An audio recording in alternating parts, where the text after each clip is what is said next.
Chapter 10:13. He arrived at the summit.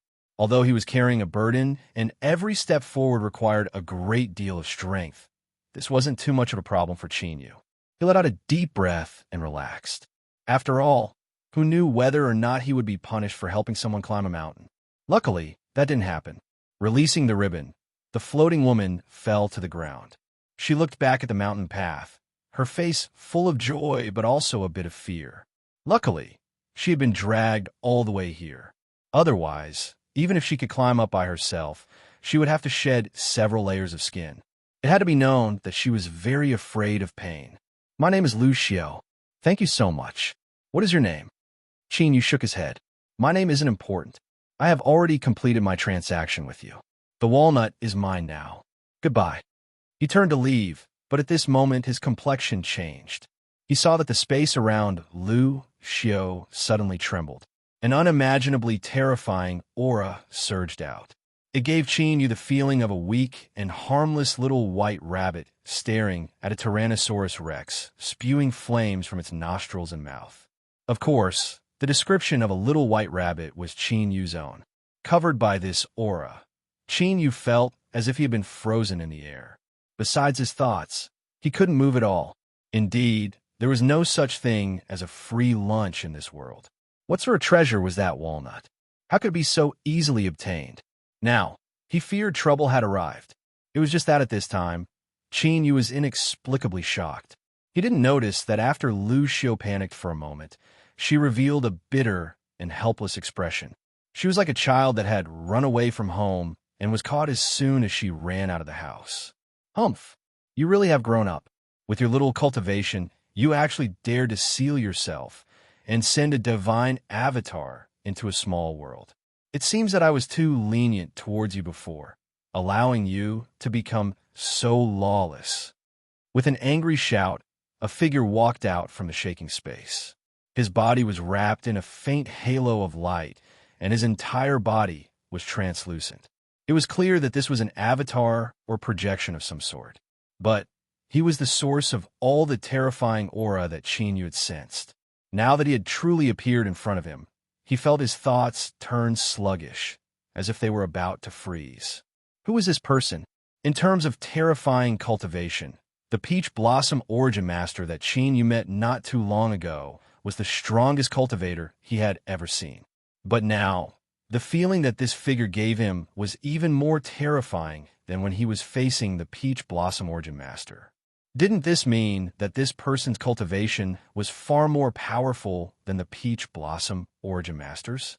After all, the Peach Blossom Spring was a holy land that even the Eastern Zhou clan had to treat with respect. It was even more terrifying than the Peach Blossom Spring Master. This was a level that Chinyu could no longer understand with his current experience. But there was one thing he was sure of. If this person wanted to kill him, they wouldn't even need to do anything. Perhaps just a single glance would be enough to scatter his soul. It turned out that looks could really kill. Chinyu's emotions tumbled like a raging tide. He roared at Lu Xiao in his heart. "I was just bragging that I had a teacher that transcended the heavens, but you really do have such a teacher that transcends the heavens. Even so, you're still here, acting like a weak little girl? If you want to act, then so be it. Why do you have to trick me?" The reasoning was clear. Chinyu had helped Lu Xiao climb the mountain, and she had given him a walnut as a reward. This was originally a consensual matter, but now that her teacher was here, he might not think so.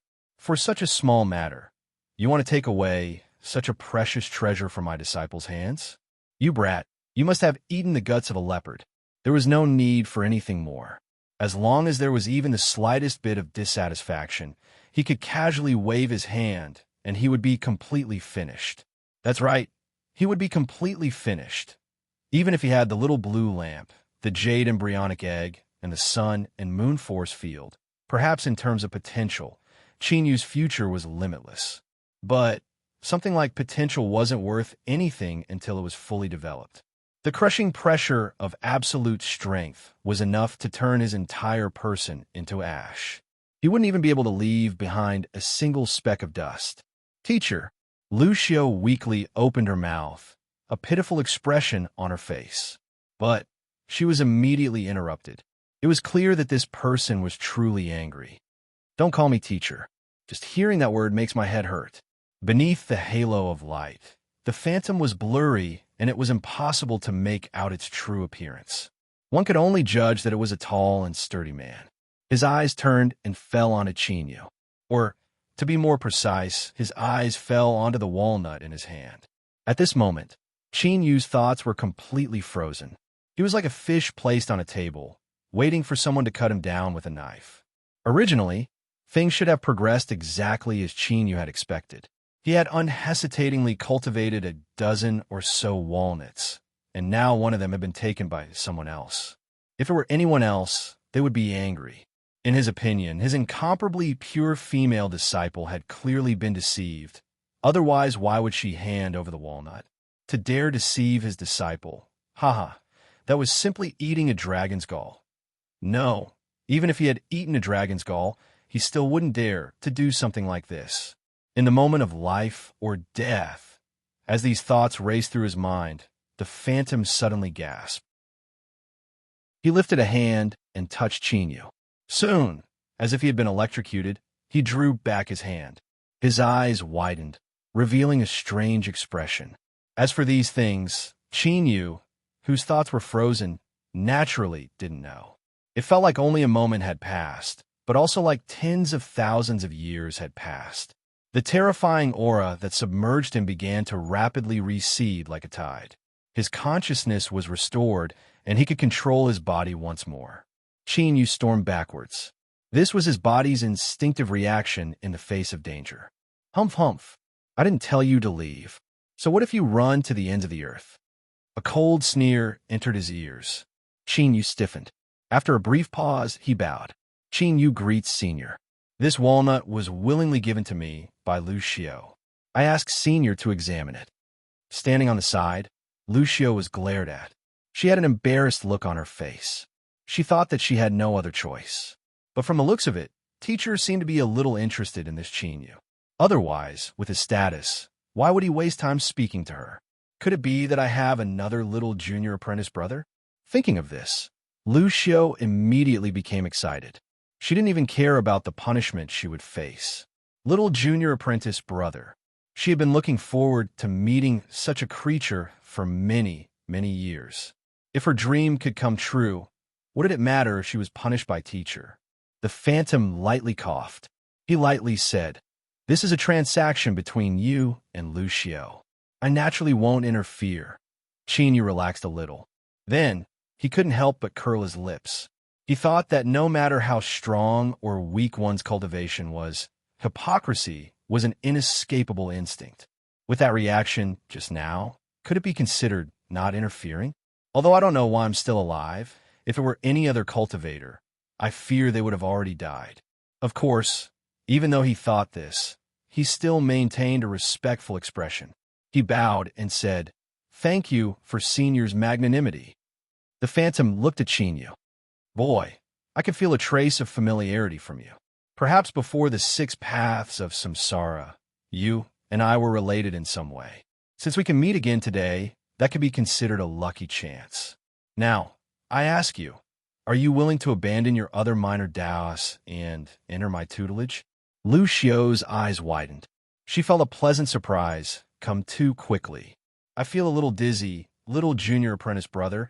I really am going to have a little junior apprentice brother. Indeed, I'm the smartest person on this mountain. I can predict the future. Can't you see? Moreover, it was confirmed by Teacher. This is simply unimaginable. Okay? Haha, to those senior apprentice brothers and sisters who said that I was simple, that I didn't have enough brains, I can now confirm that you are all jealous of me. Agree. Hurry up and agree. Boy, what are you waiting for?" My teacher, for such a great figure to take you as a disciple of his own initiative, this is simply something that can only happen in a dream. In this sort of situation, you should hurry up and kowtow to him and put this matter into practice. Are you going to wait for Teacher to go back on his word and weep for 10,000 years? This shining golden thigh that was as thick as a mountain fell down from the skies, falling right in front of Chinyu. If he said that he didn't want to rush up and hug it, that would be a lie. But the problem now was that just as this thought appeared in his mind, an inexplicable feeling of endless palpitation rose up from the depths of his heart. It was as if he really dared to take this person as his master, his fate would be extremely miserable. But the key was why. This person in front of him, regardless of his cultivation or background, was terrifying, powerful, and overbearing. If he wanted to kill Chinyu, it would be as simple as crushing an ant. Thus, to say that he had deliberately plotted against Chinyu and harbored evil intentions towards him, that was clearly not necessary. Thus, the matter of taking him as a disciple should be true. It was his great luck that a golden thigh had delivered itself to his doorstep. But now he actually didn't dare to agree. It wasn't that Chinyu didn't try. He closed his eyes, clenched his teeth, and directly knelt down and called him teacher. At that time, even if there were any problems, this cheap teacher wouldn't just watch helplessly as he ran into misfortune. With him taking action, no matter how big this world was, what could harm him? But Chinyu couldn't do it. It was as if he really did take him as a disciple, even this cheap teacher wouldn't be able to resist what would happen next. That terrifying aura nearly condensed into essence. Chinyu was sure that his senses weren't wrong, wanting to cry but having no tears. To describe the current mood swings in Chinyu's heart was the most appropriate. The phantom furrowed his eyebrows. He didn't think that Chinyu would remain silent, even when he personally asked. Could it be that he already knew? But that wasn't right. That mark clearly hadn't been activated yet. This was a bit strange. But since he had tried to steal it, he naturally had to do his best. There was no reason for him to give up halfway. The phantom glanced at the walnut that Chinyu subconsciously gripped in his hand. His eyes flashed, and he lightly said, "Perhaps you don't know my name, and I certainly can't tell you before you take me as your master. But as long as you agree to be my disciple, I can give you a trump card that will ensure that no one will be able to move against you in the myriad soul Tao." Temptation. Absolute temptation. This was a formidable abyssal creature. Although it hadn't made a move yet, Chinyu didn't believe that he would have the chance to wipe away his grudges with a smile. He was afraid that once he was done with what he was doing, he would turn around and think about how he should cut him into pieces. If he had a trump card from a golden thigh, then the situation would certainly be reversed. Chinyu didn't doubt the might of this trump card. Moreover, since this sort of character had spoken, he would surely do what he said. There wouldn't be the slightest mistake. At that time, the threat of the abyssal creatures would no longer exist, and he would definitely be able to thoroughly investigate the secrets of the myriad soul Tao. And taking 10,000 steps back, if he took such an incomparably fierce teacher, would he still need to spend so much effort to save Ningling? Perhaps as long as he found the peach blossom spring, he could have that woman who planted the peaches sever her relationship with Ningling Qin. Yu's heart wavered once more. But at this time, there was a buzzing sound deep in his mind, and his consciousness fell into chaos. Chapter 10:14. That feeling was like someone had ruthlessly knocked him on the head. Unfortunately, the force was too great, or perhaps his endurance was too low, and he directly fainted. After an unknown period of time, Chinyu suddenly woke up. He happened to hear an angry roar in his ears. "Just you wait, this matter isn't over." This voice seemed to belong to that inconceivably powerful phantom just now. However, why did it sound like he was feeling a bit guilty? Or perhaps it was something that could be called being tough on the outside, but weak on the inside. Chinyu turned his head and looked around. The phantom and Lucio had already vanished from sight. If he hadn't heard that roar just now, he wouldn't have been able to help but wonder if he had fallen for some unknown scheme on the first mountain and was hallucinating. But hallucinating was impossible. It wasn't just because of that roar, but also because Chinyu was currently holding a walnut in his hand. A walnut filled with destructive thunder. It was tyrannical to the extreme, but it seemed harmless on the surface. For the time being, it was called a walnut. This woman Lucio had appeared inexplicably, and her actions had left him scratching his head. Her teacher was even stranger. He had suddenly said that he wanted to take Chinyu as a disciple, but in the end, he had felt dizzy, opened his eyes, and left. Even though Qin Yu had personally experienced this, he still couldn't help but feel confused as he thought about it. Just what was going on? If he couldn't figure it out, then he wouldn't think about it for the time being. He was still on the first mountain, and the secrets of the myriad soul path were still waiting to be explored. He didn't have much time to waste on these meaningless thoughts. Qin Yu took a deep breath. Of course, the first thing he did was to carefully put away the walnut in his hand. Although this thing couldn't guarantee that he would be able to pass through the myriad soul path unscathed, it was still simple for him to kill someone or save his life at a critical moment. Put it away. Qin Yu looked up into the distance.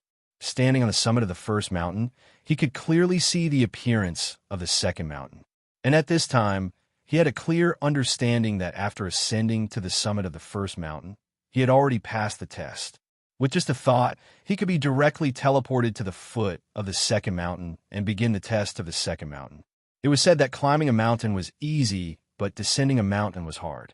He looked down and saw that the first mountain led downwards.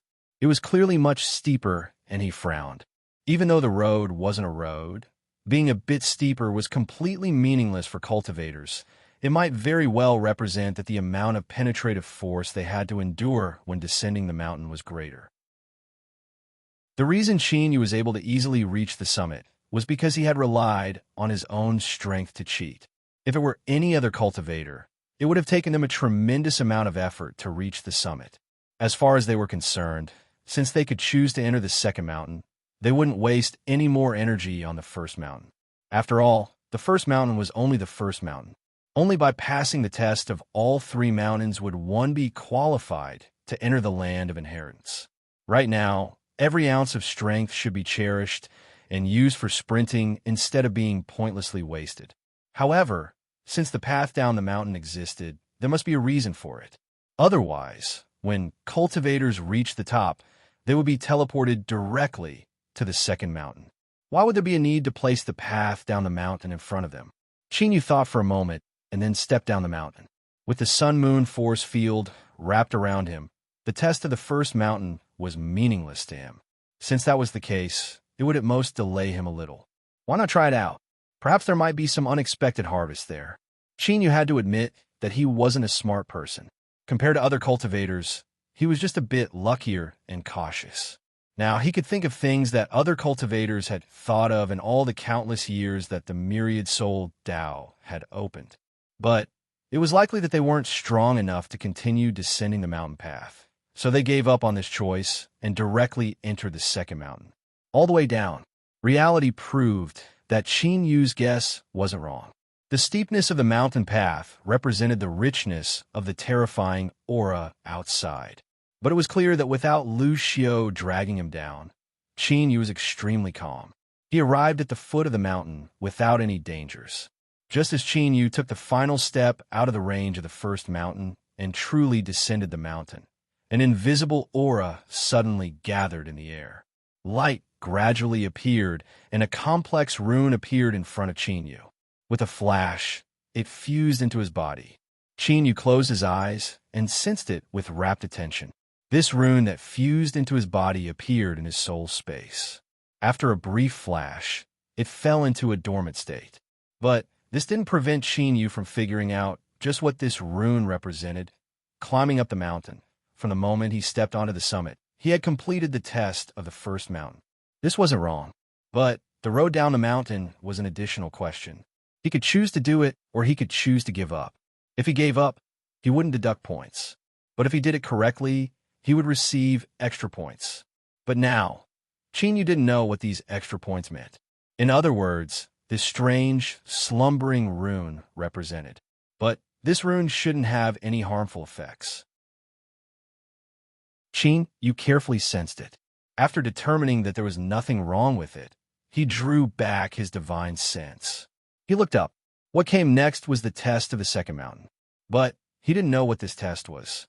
Just a moment ago, he had been thinking about this. But in the next moment, Qin Yu's vision blurred. He had entered the range of the second mountain.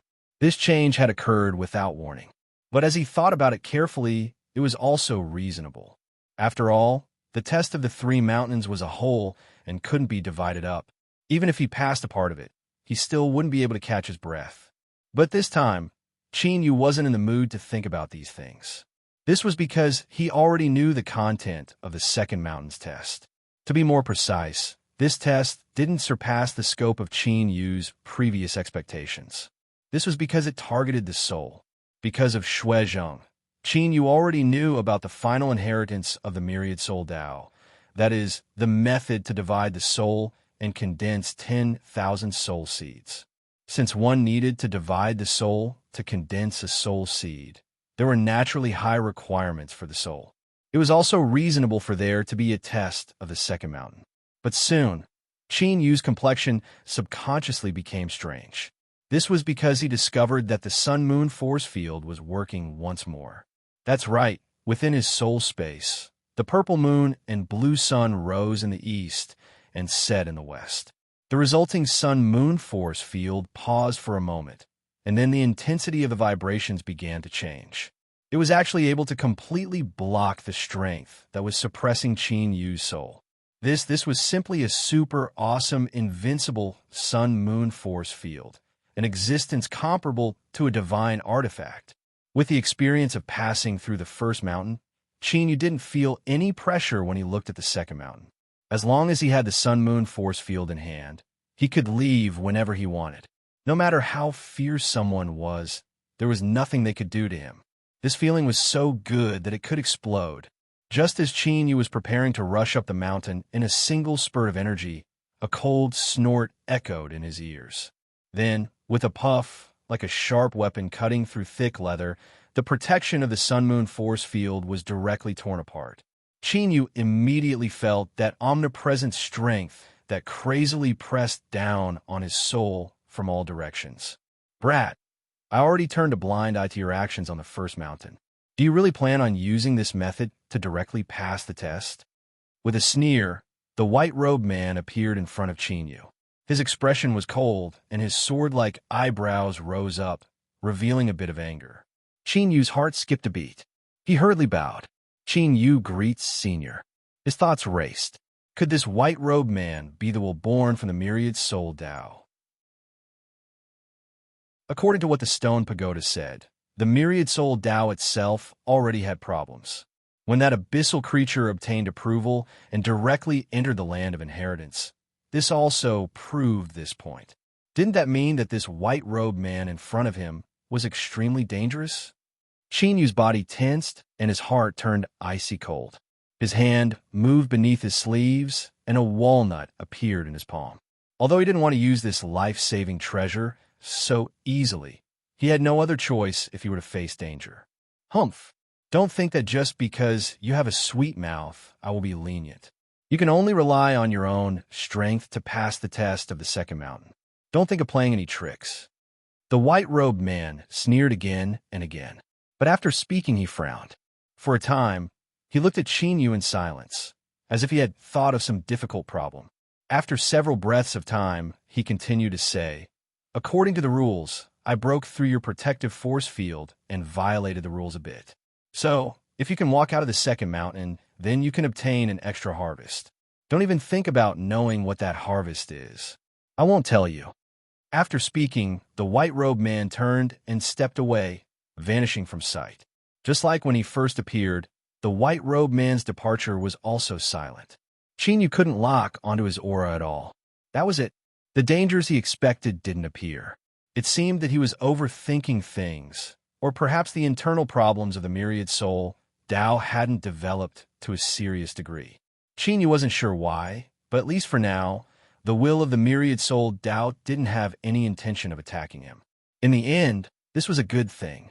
Otherwise, if the will of the myriad soul Dao had been contaminated by abyssal creatures, then that would truly be terrifying. As Qin Yu stood within the myriad soul Dao, even if he had a walnut in his hand, he still wouldn't be able to leave this place alive.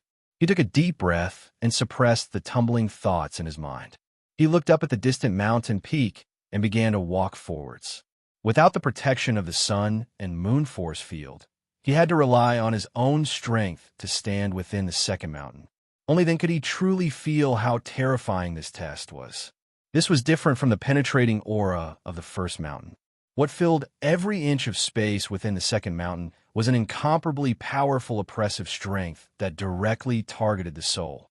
As one stood within, they felt as if they were facing an incomparably massive grinding stone that was slowly turning. And a cultivator's soul was beneath this grinding stone. If they couldn't withstand it, they would gradually crack apart and finally be crushed into powder. The closer he approached the mountain peak, the stronger the crushing strength became. You could almost hear the sound of the grinding stone turning in his ears.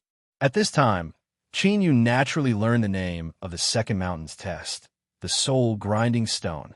As this name appeared in his mind, the world in front of him underwent a massive change. The path within the second mountain had already vanished from sight. What occupied his entire field of vision was an incomparably massive grinding stone that was slowly turning. The so-called slow was only relative to its massive body. In truth, it was extremely fast, rumbling and howling without end.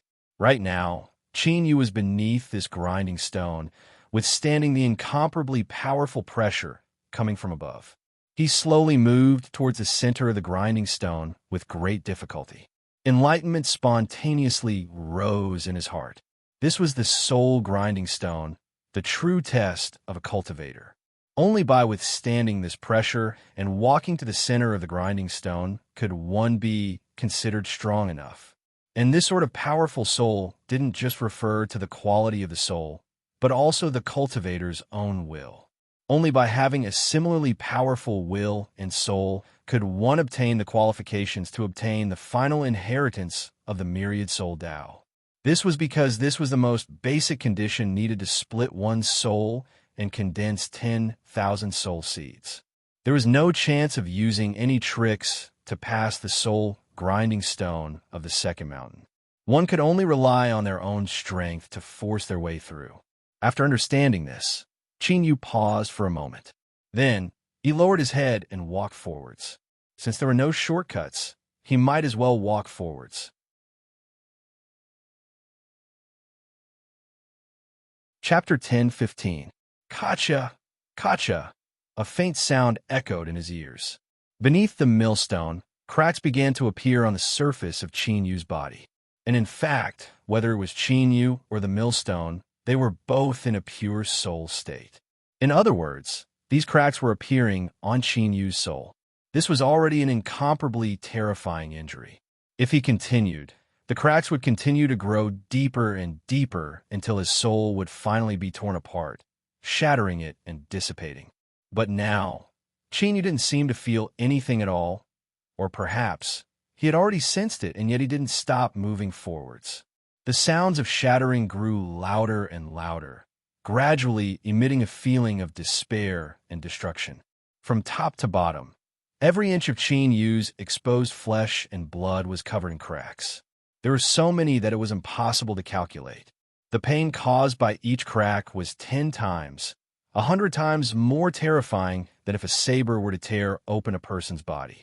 But he still moved forwards. Even though the closer he got to the center of the millstone, the stronger the crushing strength became, and his soul was on the verge of collapse. Every time a new crack appeared or their depth increased, it gave one a feeling as if Yu's soul was on the verge of shattering. But every time he withstood it and continued to take the next step. But as he walked on the edge of collapse, there would eventually be a time of destruction. Yu had an intense and clear intuition that he still had 10 more steps. When the 11th step fell, his soul would shatter. Looking up, he saw that the millstone was incomparably vast. Beneath it, he was nothing more than a tiny ant that could be ignored. And the center of the millstone was still far, far away from him. It was so far away that all of his previous efforts and all of the pain he suffered seemed meaningless. Under such a contrast, the impact on one's heart was simply terrifying, and it was sufficient to easily destroy one's willpower. But Yu only calmly glanced at it. His eyes didn't change, and he didn't waste any time. He lowered his head and continued forwards. 1 step, 2 steps, 3 steps, 7 steps, 8 steps, 9 steps, 10th step. Yu looked up. He frowned. This was because the center of the millstone was still far away. Compared to when he first saw it, there wasn't any change at all, and this was already the furthest he could go. Another step, and he would surpass his own limits. After taking the 10th step, Qin Yu's perception became increasingly clear. He was sure that if he continued to move forward, he would be completely destroyed. It was still not too late to retreat. Advancing forward meant death. Qin Yu's frown deepened. His eyes darkened, and countless thoughts wildly collided in his mind. His soul instinctively wailed in pain, shouting at him to immediately retreat and not to continue forward. But he was moving forward. There was no doubt about this. Even if it seemed like he hadn't taken even half a step forward, he had truly walked a very, very long way. I refused to believe that the trial of the second mountain would be so despairing. It doesn't give anyone any hope at all. The more you show me that the center of the millstone is unreachable, the more it shows that I have truly arrived at the end. Perhaps I will die at this step, but there is also a possibility that it will help me reach the end. He took a deep breath, closed his eyes, and took the 11th step. As his foot fell, the oppressive aura around him reached its peak. He could clearly feel his soul being destroyed in despair. Shattering, tumbling, the fragments of his soul dissipated, and what vanished along with it was his consciousness. In the end, did I still fail? But I am unwilling. If I cannot pass the second mountain, then who else can pass the trial of the 3 mountains? This wasn't arrogance or conceit, but Qin Yu had absolute confidence in his own performance. He had nearly done everything he could, and yet he had still failed. Death was approaching. His consciousness collapsed until there was only a tiny bit left. It was entrusted to the tiny fragments of Qin Yu's soul. But at this time, everything came to a standstill. It was like a finger with infinite power had pressed the pause button for the world. The button. In the next moment, the passing of time began to reverse at an astonishing speed. What was left of Qin Yu's soul rapidly became whole. In an instant, it was restored to its original state. All the cracks and scars vanished.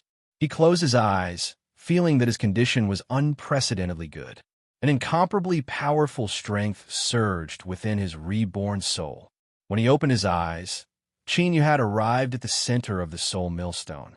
The 11th step was the step of annihilation and also the step of rebirth. But that depended on whether or not one had the courage to take this step. If one was afraid and moved forwards, then even if they had taken the 10th step, all their efforts would have been for naught. They would not have been able to pass the trial of the second mountain and naturally wouldn't have the qualifications to enter the land of inheritance of the myriad soul Tao. This step was a test of one's character. In his heart, if it weren't for Ningling, Qin Yu might have chosen to retreat when he faced the 11th step. But there were no ifs in this world. Qin Yu had taken this step and passed the trial. Thus, he had obtained the reward he deserved. After passing through the soul millstone, the crushed and dissipated soul was reborn once more. This was a process of destruction and reconstruction. During this process, Qin Yu had obtained many benefits. This was the reward that the myriad soul Tao had given him. But it was clear that this wasn't the only reward. In the air, an invisible strength gathered. Light appeared, turning into a rune. But the test of the second mountain allowed Qin Yu to truly understand just how terrifying the so-called test of the 3 mountains was. Now, this was the final mountain. According to common sense, the difficulty of this test was likely to be even greater than the previous ones. But in reality, nothing happened. Qin Yu walked from the foot of the mountain to the summit. The entire process was incomparably smooth, and nothing happened. The moment he reached the summit, strong winds stirred up, blowing away the fog that shrouded the mountain. In the void, a golden door appeared. It seemed to shine with endless light, dazzling to the extreme. But now that he was so close, Qin Yu could see the massive number of holes and cuts on its surface. It seemed as if this stone door had withstood an astonishingly powerful attack a long time ago. At this time, facing Qin Yu, the stone door slowly opened. Rumble, rumble, thunder roared above his head, and trillions of arcs of lightning wreaked havoc. Within the land of the 3 mountains, whether they were inside or outside, all the cultivators gathered here, felt their hearts shake. They looked up and saw that golden door opening in the distance.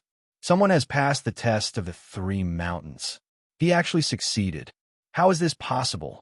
I just approached the summit of the first mountain. Just who was it that was able to accomplish this? Cries of alarm rang out. Countless cultivators widened their eyes, their faces filled with shock. Because of some restriction, the contents of the test of the 3 mountains couldn't be transmitted to the outside world. But over the countless years, there had been many cultivators who had passed the test of the 3 mountains. But the fastest amongst them had taken at least 10 days. And now, it had only been a little over 2 days since the opening of the myriad soul Tao. The golden door was on the distant horizon, but when everyone looked down, they could clearly see the noble posture it presented. So, after Qin Yu paused for a brief moment, he stepped towards the door. Then, his blurry figure became clear. At this moment, countless cultivators could clearly see Qin Yu's appearance. It's him. Outside the first mountain, several cultivators cried out in alarm. After a moment of shock, their faces flushed red with shame. Before, when Qin Yu entered the mountain, they had been standing not too far away and had mocked him. When they didn't see Qin Yu come out, they had sighed inwardly. They thought that this boy had some skills. But no matter how they thought about it, they never imagined that Qin Yu had already passed the test of the 3 mountains. It wasn't 2 days, it was 1 day, it was 1 day. One of the cultivators whispered. His body shivered, endless awe in his eyes. As the several people beside him heard this, they stiffened. Then, their faces filled with shock. Passing the test of the 3 mountains in 1 day. If they didn't see it with their own eyes, who would believe it? Just who is this person? Qin Yu, he's Qin Yu. So it's him. In the past, I didn't believe the rumors, but now I no longer doubt them. Qin Yu's background must be amazing. Perhaps he really does have a teacher with a transcendent cultivation. This Qin Yu is actually so terrifying. Halfway up the first mountain, Xia Chun and Taoist priestess Taiping looked at each other with stunned expressions. They could see the shock and bitterness in each other's hearts. So, the person who had been with them before was actually such an incomparably powerful existence. No wonder Eastern Zhou Zhili trusted him so much and didn't hesitate to let him guard the first round platform and gather the strength of the 5 of them to seize the other round platforms. How laughable. Before this, they had actually been a bit unconvinced. Xia Chun bitterly smiled. Luckily, we didn't show any hostility towards Qin Yu before, otherwise we would have been in deep trouble. Taoist priestess Taiping nodded. I'm a bit moved by Shangling Yue's good luck. If he hadn't decisively given up, he would have died a miserable death.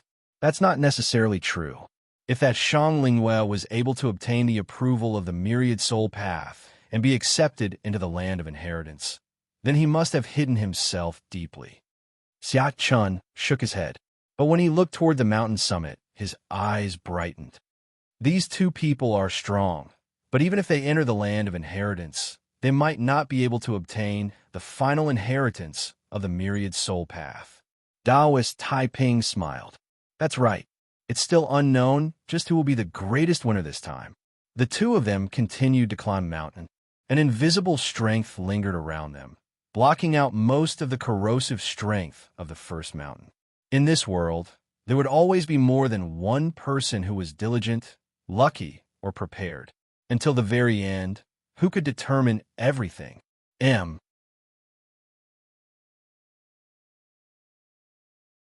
Chapter 10:16.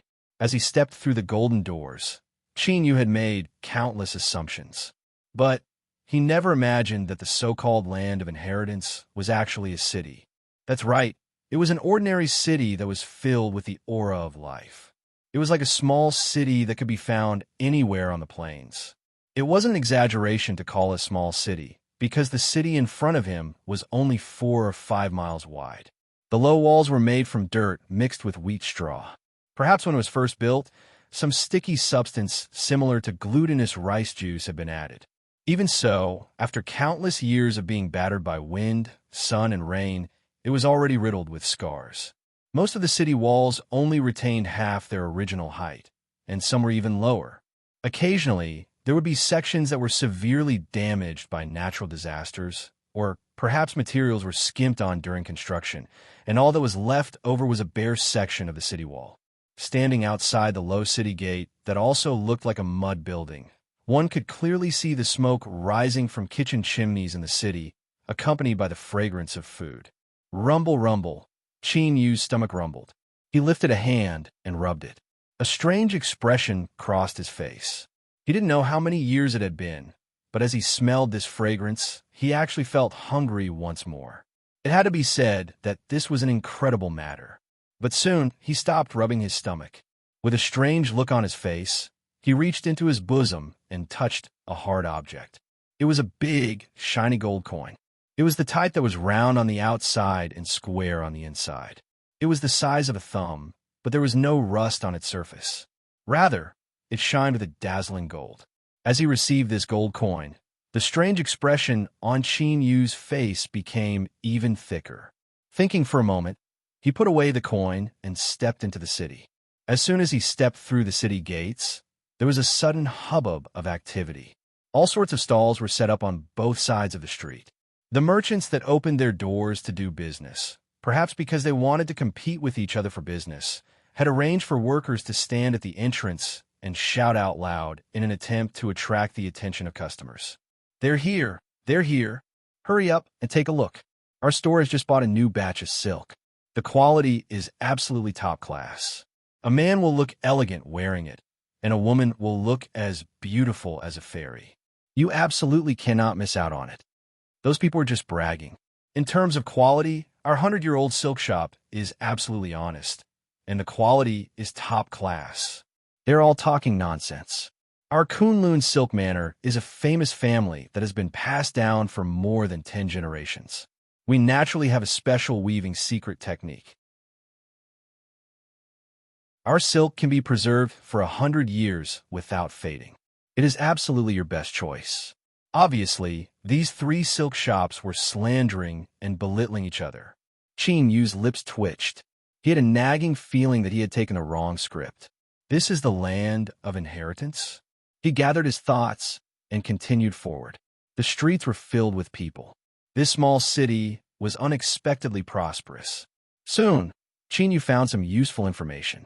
For example, there were some people who did not fit in with the city and were obviously outsiders at first glance. A purple-robed man stood in front of a steamed bun stall, his expression uncertain. After a long time, he gritted his teeth and took out a large coin from his chest. "Give me a steamed bun." Qin Yu could clearly see that the coin this person took out was exactly the same as the one in his hand. The only difference was that the color was different. It wasn't gold, but a kind of rusty bronze. "Very well, dear customer. 1 coin for a steamed bun. Please take it." A smiling stall owner with a white towel on his head quickly took out a piece of toilet paper. He took out a steaming steamed bun from a steamer and placed it in front of the person.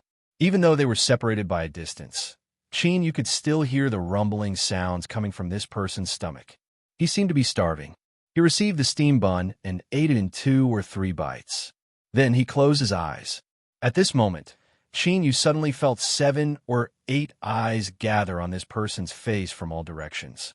Several breaths of time later, the cultivator who ate the steamed bun opened his eyes. He revealed a look of annoyance and quickly left. As for those eyes that gathered on him, they all looked away. 2 of them lingered on Qin Yu for a moment, but they didn't follow up. As for those eyes that gathered on him, they all withdrew. 2 of them lingered on Qin Yu for a moment, but they didn't follow up. For instance, the cultivators that entered the land of inheritance from the outside would obtain a great deal of money after coming here. For instance, the cultivators that entered the land of inheritance from the outside would obtain a great deal of money after coming here. The only difference was that the colors were different. The worst were copper coins and then a small amount of silver coins.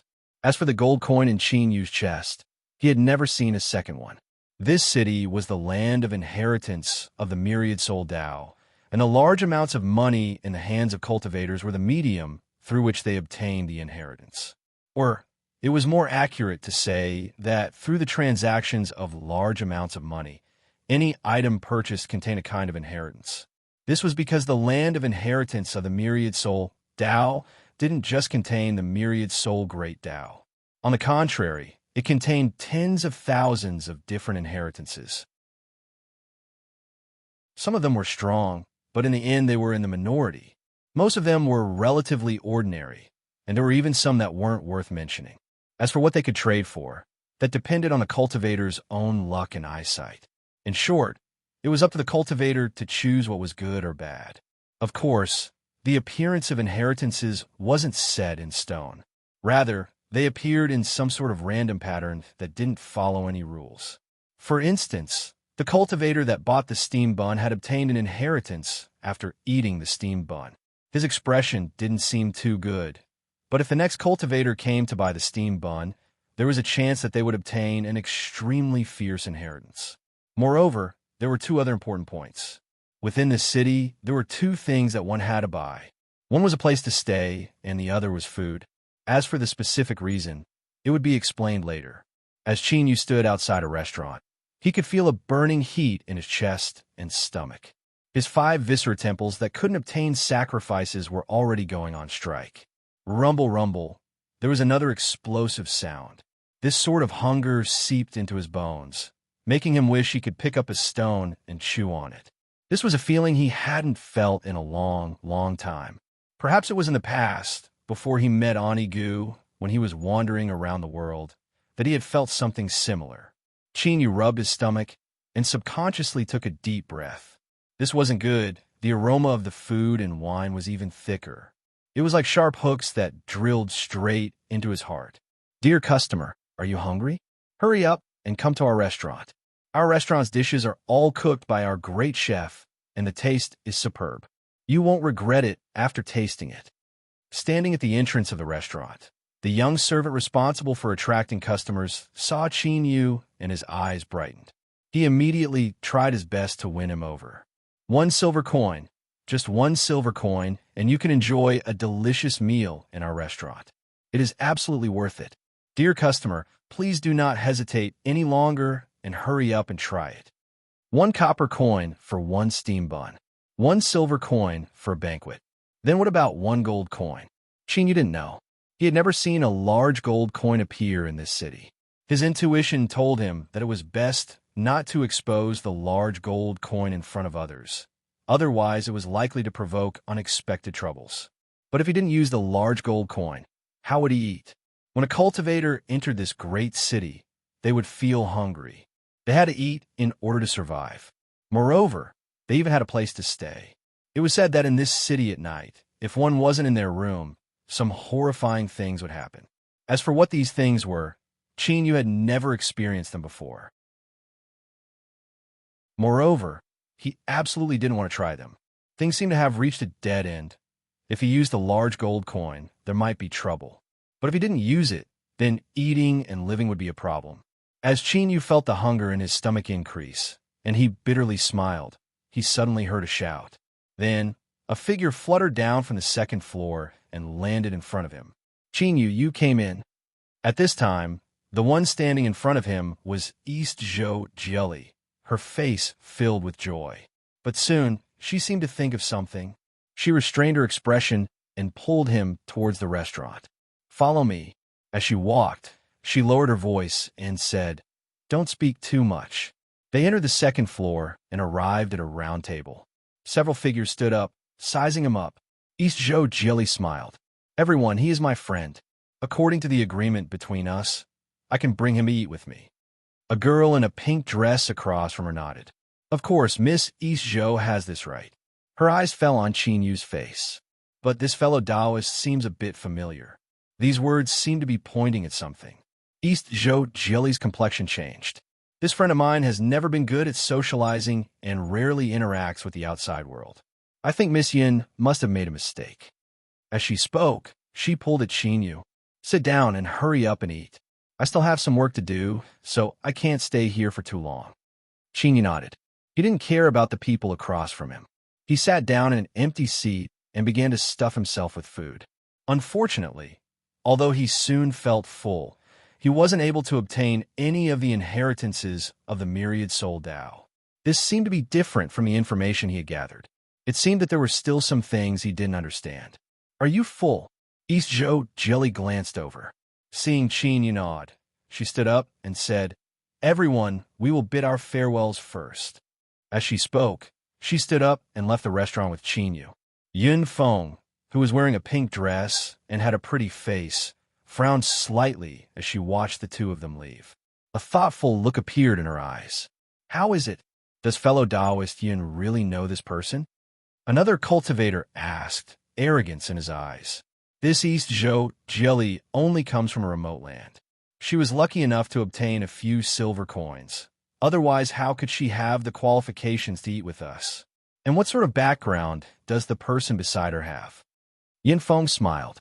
She said in a soft voice, Perhaps I am overthinking things.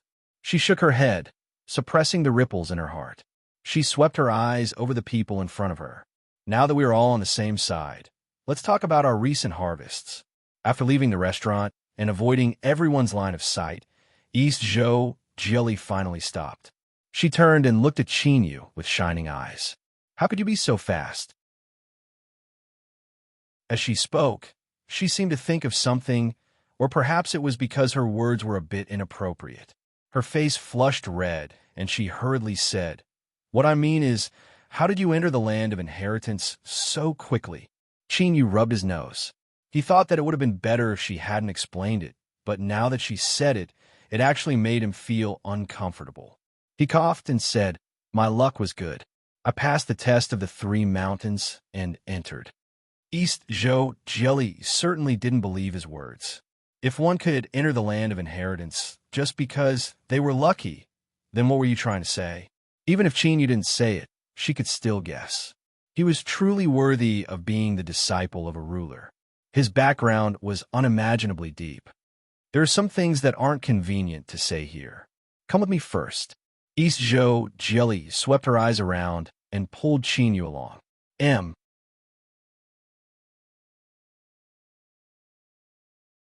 Chapter 1017. A moment later, in a remote courtyard, Dongzhou Chali pushed open the door and entered. In the courtyard, there was an old man who was doing carpentry. He raised his head and glanced at her. He could not help but frown. Little Chali, he's your friend. We've agreed before that we can't bring people home as we please. East Zhou Jolly hurriedly said, Uncle Nyo, this is a friend of mine. We only spoke a few words. He will leave soon. Uncle Nyo glanced at Qin, nodded non-committally, and continued to busy himself with his work. East Zhou Jolly glanced at Qin, and the two of them entered a side room. After closing the door, everything quieted down. East Zhou Jolly let out a long breath. Luckily, my luck isn't too bad. Although Uncle Nyo looks serious, he is actually quite easy to talk to, otherwise you would never have been able to come in. Qin nodded. His eyes swept around. This was a very small room. There was only a bed, and there wasn't any other space. The space was narrow, and a man and woman were alone. Suddenly, there was an inexplicable smell in the air. Sensing Qin Yu's silence, East Zhou Jolly's heart skipped a beat. She lightly coughed and said, You still don't know what is going on with this city, right? Qin Yu nodded. After entering the city, I spent some time walking around and found some useful information, but it wasn't comprehensive. East Zhou Jolly revealed a look of appreciation. As I thought, with your intelligence, you were able to sense that something was wrong. She paused for a moment, a solemn expression on her face. This city is the land of inheritance of the myriad soul Tao. You should already know this, but there are many rules in this city. For instance, do not try to attack the people in this city. Otherwise, no matter how strong your cultivation is, you will suffer great misfortune. I have seen this with my own eyes, so you absolutely cannot try it. Moreover, you must be careful with the money you have in your hands. Otherwise, once you finish spending it, you will be forcefully transmitted away. Qin Yu nodded in understanding. He asked about why he hadn't obtained any inheritances after eating. That's normal. 1 silver can order a feast that can be eaten by 10 people. But only those who pay can obtain the inheritance. You and I can only fill our stomachs. East Zhou Jilly glanced at him. After a moment of hesitation, she said, Qin Yu, you should be the first cultivator to pass the test of the 3 mountains and enter the land of inheritance. Then, in your hands, she looked at Qin Yu's expression.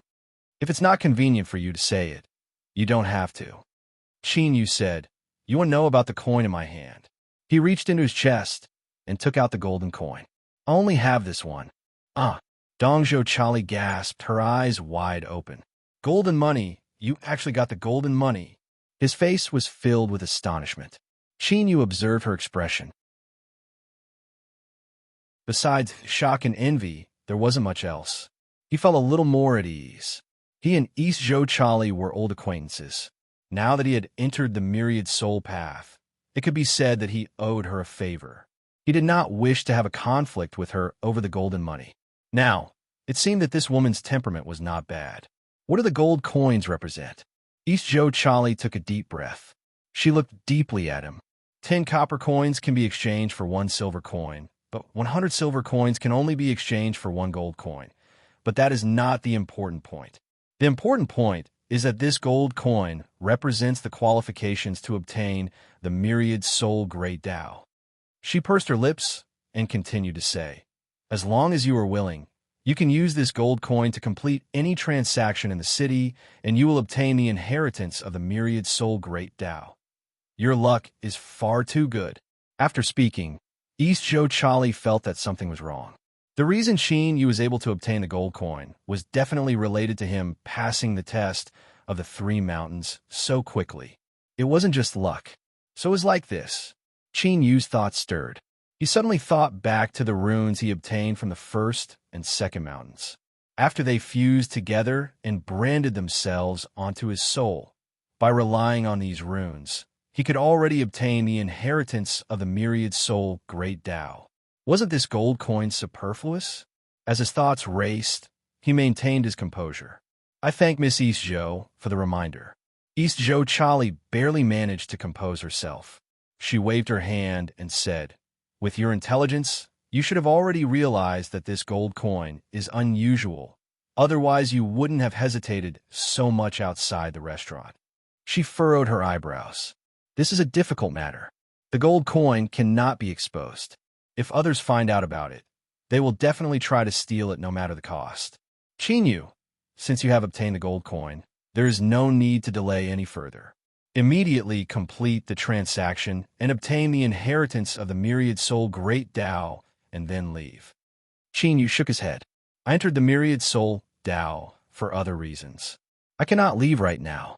East Zhou Chali said. Then what do you plan to do next? I can help you solve the problem of eating, but what about your residence?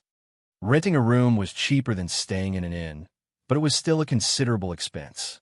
She still had to search for the inheritance, so she couldn't help Qin Yu solve this problem. Qin Yu bitterly smiled. I will think of another way. East Zhou Chali glanced at him. Don't think about spending the night outside. Although I don't know what the dangers are, everyone who tried to spend the night outside has already disappeared. Although I don't know where they are now, I don't think you will be curious about it. She glanced at the bed behind her.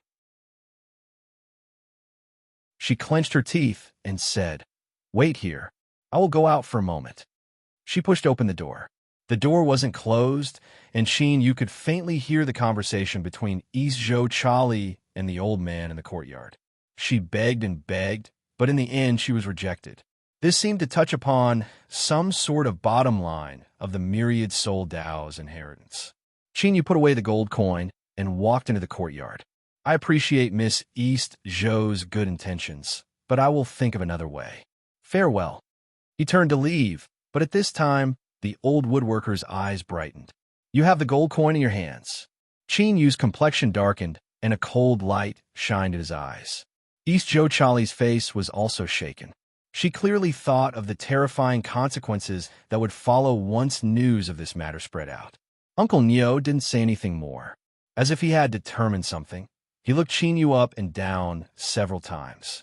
Then, he curled his lips and said, Since that's the case, I will make an exception. You can stay here, but you must be in the same bed as that girl Littlely. I don't want to stir up trouble for myself. Thank you, Uncle Neo. Thank you, Uncle Neo. East Zhou Chali was overjoyed. After repeatedly thanking him, she hurriedly pulled Qin Yu back to their room, as if she were afraid he would go back on his word. Closing the door, Her face lit up with joy. That's great. The resident's problem has been solved, and you can continue to stay here. Chin-Yu rubbed his nose, a bit of an obscure expression on his face. East Jo Chali soon thought of something. She blushed and said, "Everything must be done in accordance with your rights and interests. I don't think fellow Taoist Qin would be so inflexible, right? Or do you have ulterior motives towards me?" Chin-Yu coughed and waved his hand again and again. He thought that her words were a bit too fierce. Seeing him act like this, East Jo Chali couldn't help but laugh inwardly. At the same time, she couldn't help but feel a bit disappointed.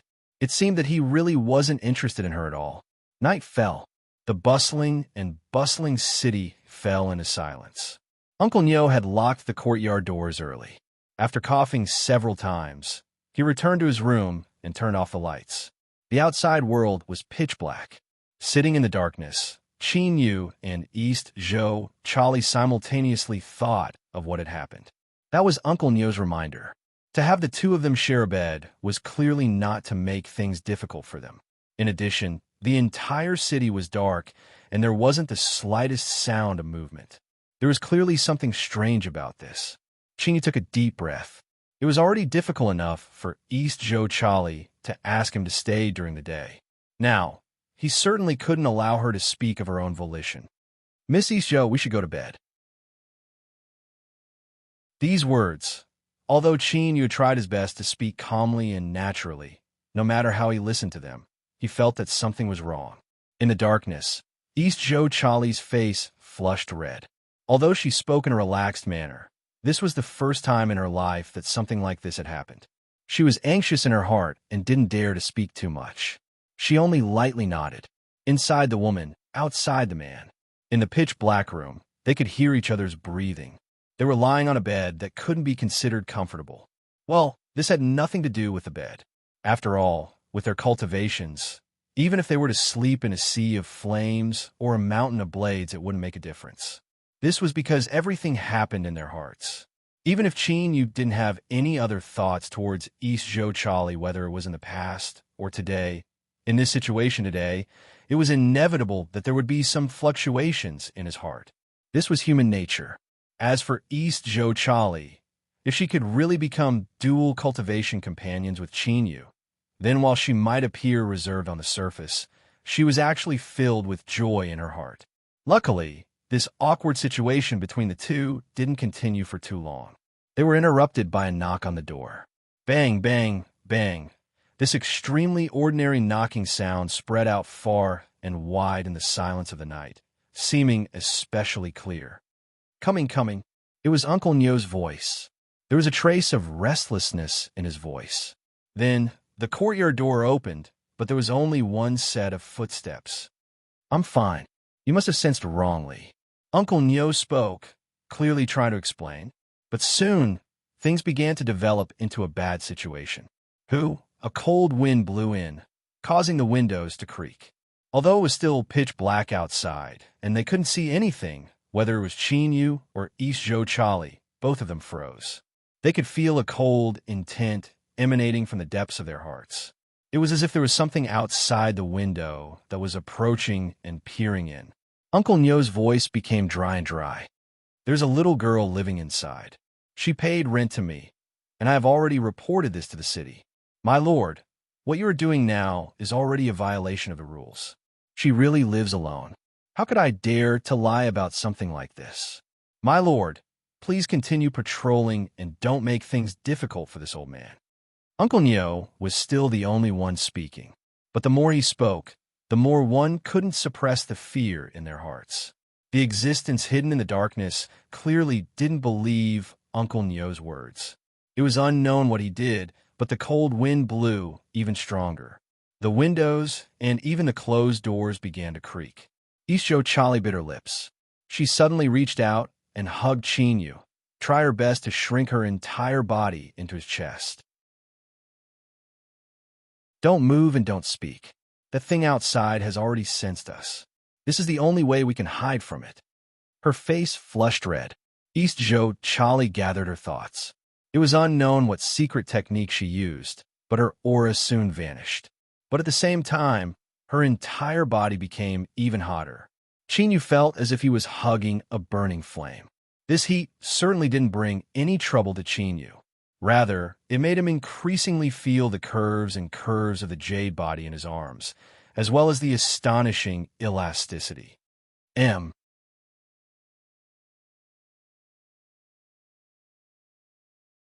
Chapter 10:18. Chinyu took a deep breath and suppressed the impulse in his heart. In truth, he had a better method.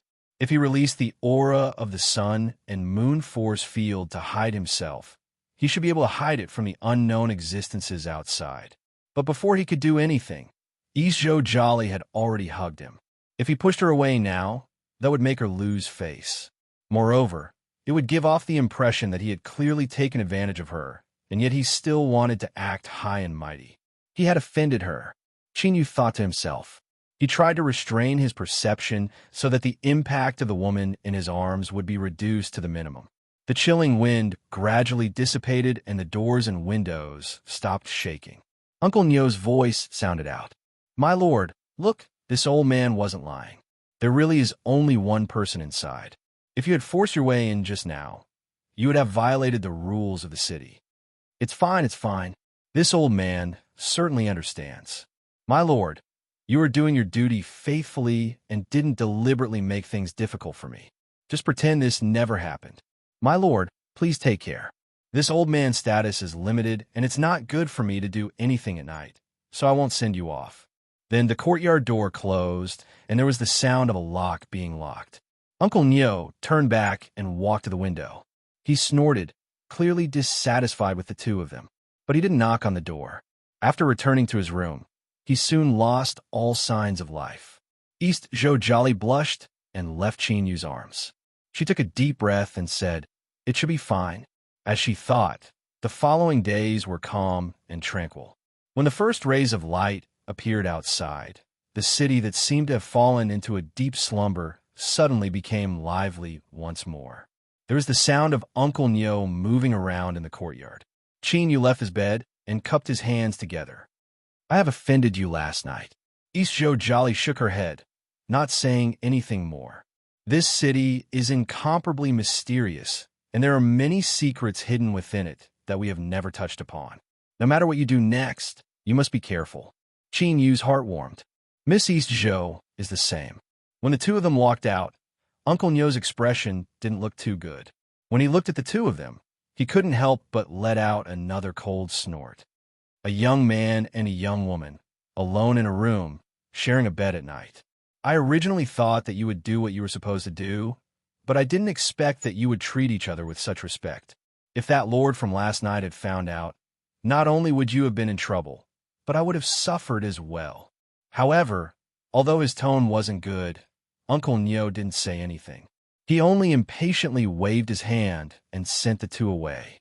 He actually didn't mention the matter of Chinyu being driven away. This was indeed a bit beyond their expectations.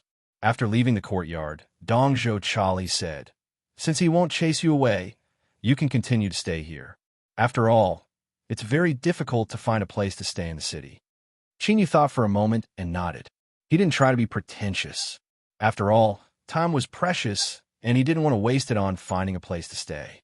Unsurprisingly, that abyssal creature was currently in the city, but what exactly was it doing? And there was also last night, the hidden patrol in the darkness. Although Chinyu didn't see their appearance, he could feel a trace of dread from the chilling winds. This city was clearly not as simple as what they had seen during the day. The two of them didn't say anything else. After agreeing to return before nightfall, they turned around and left. The reason they entered the inheritance ground was to obtain the myriad soul paths inheritance. Every day they stayed in the city, they would have to spend money on food, drink, and lodging. There was a limit to how much money they had on them. Naturally, none of them could afford to waste time. As Chinyu walked down the street, his eyes constantly swept around. Along the way, he saw many cultivators that had come from the outside world like him. But it was clear that in this strange city, everyone was afraid of each other. Unless they knew each other, even if they saw each other, they would only glance at each other before leaving, without any intention of communicating. Everyone had money in their hands, and every single piece of money in the city represented an opportunity. If they said that they didn't have any sinister thoughts, then they would absolutely be deceiving themselves. It was only because they had misgivings in their hearts that they restrained themselves from making a move. Thus, it was best to stay a bit further away so that they wouldn't be afraid of each other. The city wasn't too large to begin with. Even though Qin Yu walked slowly, after 4 hours he had walked through almost every corner of the city. Now, he was standing deep in an alley in the southern part of the city, outside a common-looking private school. The reason he knew this was a private school was because, besides the typical black tiles and white walls, as well as the plaque hanging at the entrance, there was also the sound of books being read from within. Qin Yu quietly listened for a moment. Seeing that the door to the private school was open, he hesitated for a moment and then walked in. The door wasn't large, but the inside of the private school seemed to contain its own universe. Looking at its size, it wrapped around 4 or 5 surrounding courtyards, all of which had been torn down. In addition to the 2 neat rows of study rooms, there was actually a decent-sized garden. There was a pond built in the garden, and it was unknown where the water came from. Koi carps were swimming in the pond, and they were sparkling in red and gold. It was quite beautiful. Qin Yu looked around, his expression casual. Deep in his eyes, he covered up the dark golden light that flashed. Finally, his eyes fell on a teacher in the private school who was currently teaching a class. He wore white robes, and his appearance was light. Every movement he made was filled with a scholarly charm that only a scholar would have. As Qin Yu looked at him, the teacher also happened to look at him. When their eyes met, the teacher frowned but didn't say anything. After teaching for some more time and instructing the students to review the material themselves, the teacher pushed open the door and walked in front of Qin Yu. He said, "This is a lecture hall, a place for students to study. There is nothing here that you're looking for, and we do not provide trading services. Please leave." Qin Yu apologized. He cupped his hands across his chest and turned to leave. But after taking several steps, he turned back. "Mister, I wonder if you are willing to sell the book in your hands?" The teacher's eyebrows furrowed even tighter, a trace of dissatisfaction in his eyes. The Book of Sages records the words of sages. How can it be traded? Qin Yu smiled and bid his farewells. After leaving the private school, he turned his head and looked behind him. A dark golden light flashed in the depths of his eyes once more. Before night fell, Qin Yu returned to the small courtyard. He waited at the entrance for a moment before seeing East Zhou Zhili rush back. Her face was tired, as if she were exhausted. When she smiled at Qin Yu, it was clear that she was forced. Qin Yu asked. East Zhou Zhili didn't reply. Seeing this, he changed the subject. After exchanging a few words, the two of them went to bed. It was still a man on the outside and a woman on the inside. But this night, no one came to patrol. Qin Yu secretly let out a sigh of relief. Then, he discovered that there was a faint trace of disappointment in his heart. This discovery left him stunned. Then, he couldn't help but laugh at himself. As expected, he was just an ordinary man. The night passed without words. The next day, after leaving, everyone went their separate ways. Qin Yu didn't stay. He went straight to the same private school as yesterday. The doors were still open, and when he arrived, several cultivators were leaving. Their complexions weren't too good, as if they had been given the cold shoulder inside. The one who had driven these people out was the one that Qin Yu had seen yesterday. It was the distant and lofty mister. Let's go, let's go. There really isn't any chance here. They're just a bunch of pitiful things born from the myriad soul Tao. They actually dare to drive us away. Why lower yourself to the level of a bunch of dead things? As the several people spoke, they quickly left. Their eyes swept over Qin Yu before looking away. They were sure that they had already investigated the entire private school and every possible place. Since they hadn't found anything, then this place really didn't have any value. In their eyes, Qin Yu coming here by himself was just a waste of time. Of course, no one knew who he was, so there was no need to remind him. They might as well let this boy run into the cold shoulder. Reality proved that their guesses were correct. Qin Yu had indeed run into the cold shoulder. As the teacher saw him, his eyebrows arched up. When his eyebrows weren't arched, his facial features were plain and unremarkable. But now that he was a bit angry, he actually seemed a bit more heroic. Those two not-so-pretty eyebrows were actually like two small swords that could fly out at any moment. It was a sight that left one's hair standing on end. Why did you come here again? The academy is a pure land, a place where children study. If you want to play around, then go somewhere else. Yu carefully looked at him. He cupped his hands together and bowed. Mister, I came here to study. The teacher coldly snorted. He pointed a finger at the door. Please take a good look. This is a private school for young children. It doesn't teach adults. Put away your thoughts and hurry up and leave. It seemed that he had already been prepared for this trick. Yu smiled. It is said that there is no seniority in learning and that there is no difference in education. Since I sincerely came to study, how could Mr. refuse me? Sophistry is useless. If you don't want to leave, then just stay here and waste your time. The teacher turned and left. Yu rubbed his nose. Indeed, the stories that were written in novels where the protagonist's words were sharp and they were immediately appreciated couldn't be trusted. He took several steps forwards and entered the private school. As the teacher angrily turned his head, Yu reached out his hand and opened his fingers, revealing a golden coin. I wonder if I can go to school with this thing. The teacher's complexion changed. He looked at the golden coin and said in a low voice, Since you have this, why don't you hurry up and leave? Why stay here? Yu said, I have my own reasons. Put it away. I don't want the quiet and tranquil land of this private school to be ruined by you outsiders. He turned and left. Yu put away the golden coin and cupped his hands together. Thank you, mister. As he thought, this thing was useful. When Uncle Nyo's attitude changed, Yu had already sensed it. Moreover, it seemed that the natives of the city couldn't reveal the matter of the golden coin to outsiders. Otherwise, after a day passed, there wouldn't be any news of the golden coin appearing in the city. It was because of this that Yu dared to take a risk and take it out. It actually worked. A moment later, Yu took out a book and was driven out. According to the teacher's words, it was already impossible for him to stay and study because of his golden money. Yu straightforwardly bid his farewells and left.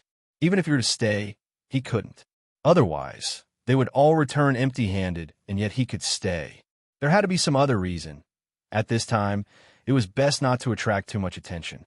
As Yu took the book and left the private school, he suddenly felt a chill on his back. His complexion changed, and he turned around, but he didn't discover anything wrong. But that feeling just now, an abyssal life form. There was no mistake. It had to be him. Yu never imagined that after walking for an entire day yesterday without any results, he would actually run into this abyssal life form outside the private school. Or could it be that this abyssal life form had always been paying attention to this place? As he thought, there was definitely something hidden within this private school.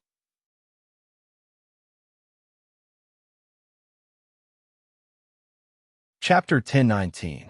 But now wasn't the time to worry about these things. If he was targeted by an abyssal creature hiding in the dark, would there be a good ending? Thinking of this, Yu's heart tightened and his face darkened. But the following day was calm and tranquil without anything happening at all.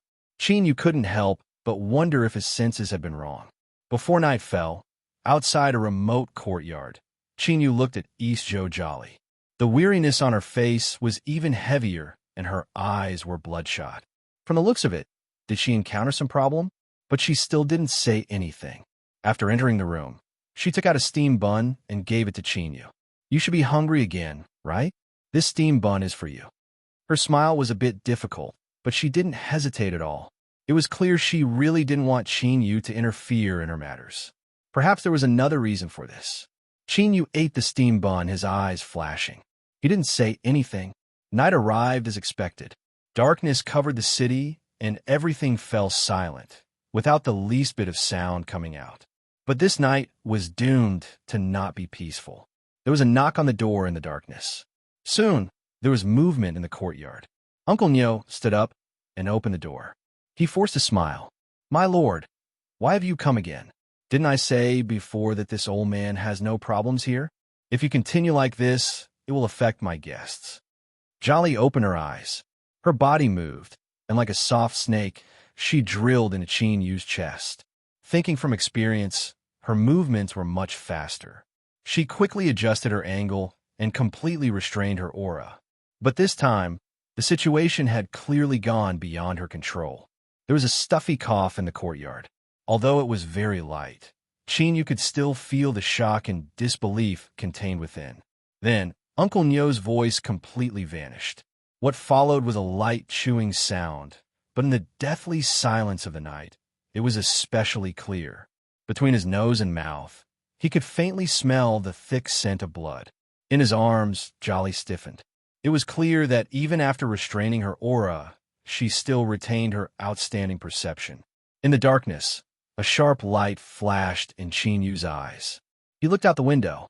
Although it was pitch black, he could clearly feel a pair of icy cold eyes locking onto him. As he thought, the tranquility of the day didn't mean anything. That abyssal creature had made its move. The only good news was that it wasn't his true self that came. It seemed that he had many scruples in the dark. But there was another problem. This abyssal creature was actually able to command the night patrols of this city to work for him. Just this point alone, if one thought about it carefully, one's heart would subconsciously turn cold. It was quiet outside the courtyard and inside the house. The air became sticky and cold, as if the whole place was about to freeze. But this peace would eventually be broken. Qin Yu patted East Zhou Jelly, pushed her away for his arms, and got off the bed. The moment his feet touched the ground, the tightly shut door was violently pushed open. The darkness was still darkness, but at this moment, Dong Zhou Jelly could clearly sense that in this pure darkness, there was an icy aura that surged towards her and completely drowned her. She was completely frozen. Besides her thoughts, she couldn't even move a finger.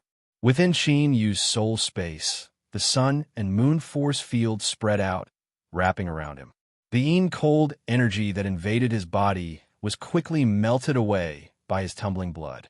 His body stiffened for a moment before he regained his freedom. Without hesitation, he rushed towards the door. East Zhou Jili was in the room. He hoped that she would be drawn into this slaughter. Moreover, when enemies met on a narrow road, the courageous would win. The fact that he could resist the invasion of cold energy should have surpassed the city patrol's expectations. He had to seize the opportunity to widen the advantage he had at this moment, while the other party was unprepared. The sun and moon force fields swept out. Qin Yu closed his eyes, but he was still able to catch a glimpse of that invisible figure hidden in the darkness. Without hesitation, he punched out. The figure on the other side clearly slowed down. The city patrol that was just about to push open the door to enter clearly didn't expect to encounter such a violent counterattack. He lifted a hand, and cold energy crazily gathered. But at this time, Qin Yu's fist had already fallen. The moment he touched the cold energy, Qin Yu didn't need to stimulate it at all. Hidden within his body, the strength that belonged to the jade embryo egg seemed to sense the aura of its natural enemy and howled outwards. At this moment, a trace of light appeared in the darkness. It was weak, but in the pitch-black darkness, it was enough to illuminate the narrow space between the two people. Qin Yu finally saw the city patrol that was hiding in the darkness. This person had the face of an ordinary and slightly solemn old man. There was still blood at the corners of his mouth that hadn't been wiped clean after he chewed on it. But at this moment, what shocked Qin Yu the most was that this person was the master of this small courtyard, Uncle Nyo. Before he could think about what was happening, the cold energy beneath his fist seemed to be exposed to the scorching sun, instantly dissipating. Qin Yu could clearly feel that although the strength of his fist had caused the guard's chest to cave in and many of his ribs to break, it hadn't caused any substantial damage to him. It was as if this degree of injury could be healed with a mere thought by the patrolman who had fused into the darkness and was covered in the power of cold energy. But now, what Qin Yu erupted with wasn't just his own strength, but also the attack of the jade embryo egg. Like a raging tide of lava, it flowed through the wound that Qin Yu had caused, tearing through the guard's body as if it were rotten wood. Wherever it went, it burned away everything, leaving not the least bit of life behind. A pained roar sounded out from the other side. The face that was completely the same as Uncle Neo's twisted in pain. In the next moment, flames appeared, wrapping around his entire body. Then, they were extinguished in a breath of time. The one wrapped up in the darkness. The one who had caused East Zhou Jieli to lose all ability to resist just by appearing, the extremely dangerous and terrifying night patrol guard, had already been burnt to ashes. His entire body fell to the ground. He had died, let alone the patrol guard. Even Xinyu, who had killed him, was left dumbfounded. This was because this process had been far too simple. The other party had pushed open the door, and he had stormed forwards, punched out, and then the battle had ended. Only the heavens knew that when Xinyu pushed East Zhou Jieli away from his chest and attacked on his own initiative, he had already prepared himself for a bitter battle.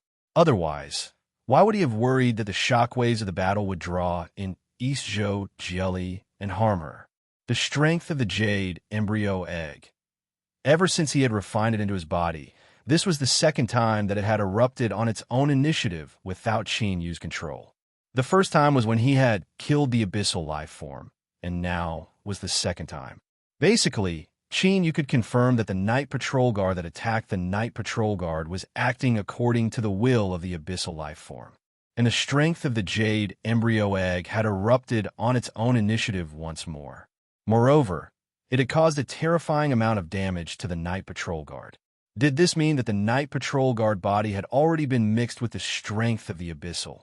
In other words, this inherited city of the myriad soul, Dao, had already been corroded by the strength of the abyssal. If this was true, then even if he killed the night patrol guard tonight, that would only be the beginning of the horror. Thinking of this, Qin Yu's complexion became increasingly dignified. He looked up at the pitch-black courtyard, where he couldn't even see his fingers. Qin took a deep breath. He could feel an endless, cold threat. He didn't close the courtyard door. Instead, he took a step back and closed the door. Although the cold feeling was still there, it was as if it had been shielded outside. He immediately felt much more relaxed. He turned and retreated to the bedside. Qinyu grabbed East Zhou Jieli's hand. As he felt the bone-chilling cold, he frowned. Hesitation flashed in his eyes. Qinyu turned and climbed onto the bed. He said in a low voice, "I'm sorry." He stretched out his arms and embraced her frozen body. His heart began to beat vigorously in his chest, and his qi and blood surged, releasing warmth and wrapping around her.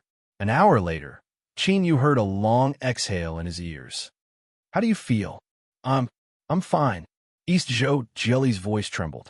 She had been corroded by the cold, and her thoughts had become increasingly sluggish. There was nothing she could do about it. She even thought that she would die here and now. Now, as she leaned against Qin Yu's chest and felt the warmth release from his body, she actually wanted to cry. After experiencing the torment of life and death, she could clearly feel just how precious life was. "Qin Yu, thank you for saving me." After a brief silence, Qin Yu revealed an apologetic expression. He said in a soft voice, "If I'm not wrong, he came for me. You encountered this matter because of me. I have a premonition that this is only the beginning. Tomorrow, I will find another place to stay. Don't speak anymore and hurry up and recover." Then, everything calmed down. When the dark night retreated, the deathly silent city was once more filled with noise. Qin Yu loosened his grip and left the bed. East Zhou Jieli sat up, her complexion still a bit pale. "You're leaving now?" Qin Yu didn't explain further. He thought for a moment and said, "The land of inheritance of the myriad soul Dao is filled with unknown dangers. If possible, you should leave as soon as possible." East Zhou Jieli's eyes revealed a struggle. But soon, she took a deep breath. "All right, I'll listen to you." The events of these past 2 days had left her exhausted. In addition to the sudden attack from the patrolling guards last night, she finally decided to leave. Although she hadn't obtained the myriad soul great Dao that she wanted the most, entering the myriad soul Tao this time could still be considered a great harvest. One had to understand how to be content with what they had. Those who were insatiably greedy often had a bad ending. Xinyu nodded. Just as he was about to push open the door and leave, he frowned. Surprise flashed in his eyes. In the next moment, the voices of several people came from outside the courtyard. East Zhou, Jilly lives here? A woman asked. Another person said, That's right, I saw her go in with my own eyes. Why is the door open? Go in and see if she's still here. On the bed, East Zhou, Jilly's complexion changed. She glanced at Xinyu, a nervous expression on her face. My friend is here. You absolutely cannot come out. She got off the bed, straightened her clothes, pushed open the door, and walked out. Miss Yin, fellow Taoists, why have you come looking for me so early in the morning? East Zhou Jilly's eyes swept around. Behind them were two black-robed figures. She frowned. Cloud Phoenix revealed a relaxed expression. She smiled and said, Miss East Zhou, our time is precious, so let's not waste time. The reason I came here today is because of yesterday's matter. I wonder if Miss East Zhou has considered it? East Zhou Jilly's frown deepened. I already replied to you yesterday. I will not trade silver money. Cloud Phoenix lightly said, Miss East Zhou, we can be considered friends. I hope you can consider this carefully and don't make things difficult for us. Miss Yin, I'm not making things difficult for you, but I do not wish to speak further. If there is nothing else, then please leave. East Zhou Jilly revealed an angry expression.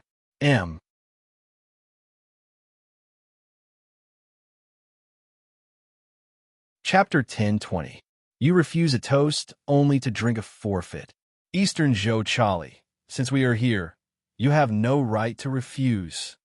Another cultivator had an unfriendly expression. Hand over the silver money, and our previous agreement remains unchanged. Otherwise, Miss Eastern Zhou, don't regret it. Eastern Zhou Chali, a wise man is a wise man. Don't make a mistake. The faces of the people opposite her turned cold. Eastern Zhou Chali said coldly, If I don't agree, will you try to rob me? Don't forget what this place is. He would feel hungry and would have to eat. At night, he would have to find a place to stay away from the darkness. But the cultivators who entered the city still had their own strength. Once there was a conflict, it would definitely affect the surrounding area. And in this city, once the original residents were affected, they would be suppressed by the city guards. Because of this, the city was still quiet after a few days. There were no fights or killings between foreign cultivators. Yinfeng glanced at her with a trace of pity in her indifferent eyes, as if pitying her ignorance. Turning around, she saw two figures hidden under black robes. She could only tell that they were a man and a woman. She bowed slightly and said respectfully, Sirs, East Zhou Chali isn't willing to cooperate. I'll have to trouble you. There was a moment of silence under the black robes. Then a man said in a low voice, Okay. He raised his hand, and two figures flashed out. Judging from their clothes, they were the guards who maintained order in the city during the day. I have some private matters to deal with. Please ask the surrounding residents to leave for now. The two guards cupped their hands and left in different directions. They knocked on the courtyard doors along the street and took the people away. Hearing the movements around her, Eastern Zhou Chali's face paled. She looked at the two black-robed people in shock. They could actually control the guards in the city. Although it was not the first time Yinfeng had seen this, she was still shocked. She didn't know who these two lords were, but they had promised that as long as they collected enough silver, they would repay them. Yinfeng didn't doubt this at all. Her tone became even more respectful. I'm sorry to trouble you two lords. She turned to look at Eastern Zhou Chali. Her eyes were filled with pity and mockery. How could a woman from a remote place know the true secrets of this world? Before the myriad soul path opened, they had already locked onto the inheritance that they were about to obtain. But the premise of all this was that they had to satisfy the two lords first. So they had to get the money from Dongzhou Jelly. Miss Eastern Zhou, hand over the money. I will save your last bit of face. East Zhou Chali's face turned even paler. At this moment, the woman in the black robe suddenly said, There's another person in the room. Yunfeng's eyes were sharp. Who's inside? Come out. Dongzhou Jilly raised her head abruptly. I will give you all the money. Please leave immediately. Hee hee. Looks like Miss Eastern Zhou is very concerned about the people in the room. I'll have to take a look then. Come out, or we'll have to personally invite you out. With a creaking sound, the door was pushed open from the inside. Qin Yu stepped out, his eyes sweeping over the other side. When his gaze fell on the two black-robed men, his eyes flickered, and a dark golden light flashed. It's you, as they exclaimed. The faces of the people on the other side revealed expressions of shock. On that day, Zhou Jilly had invited Qin Yu to dine with them.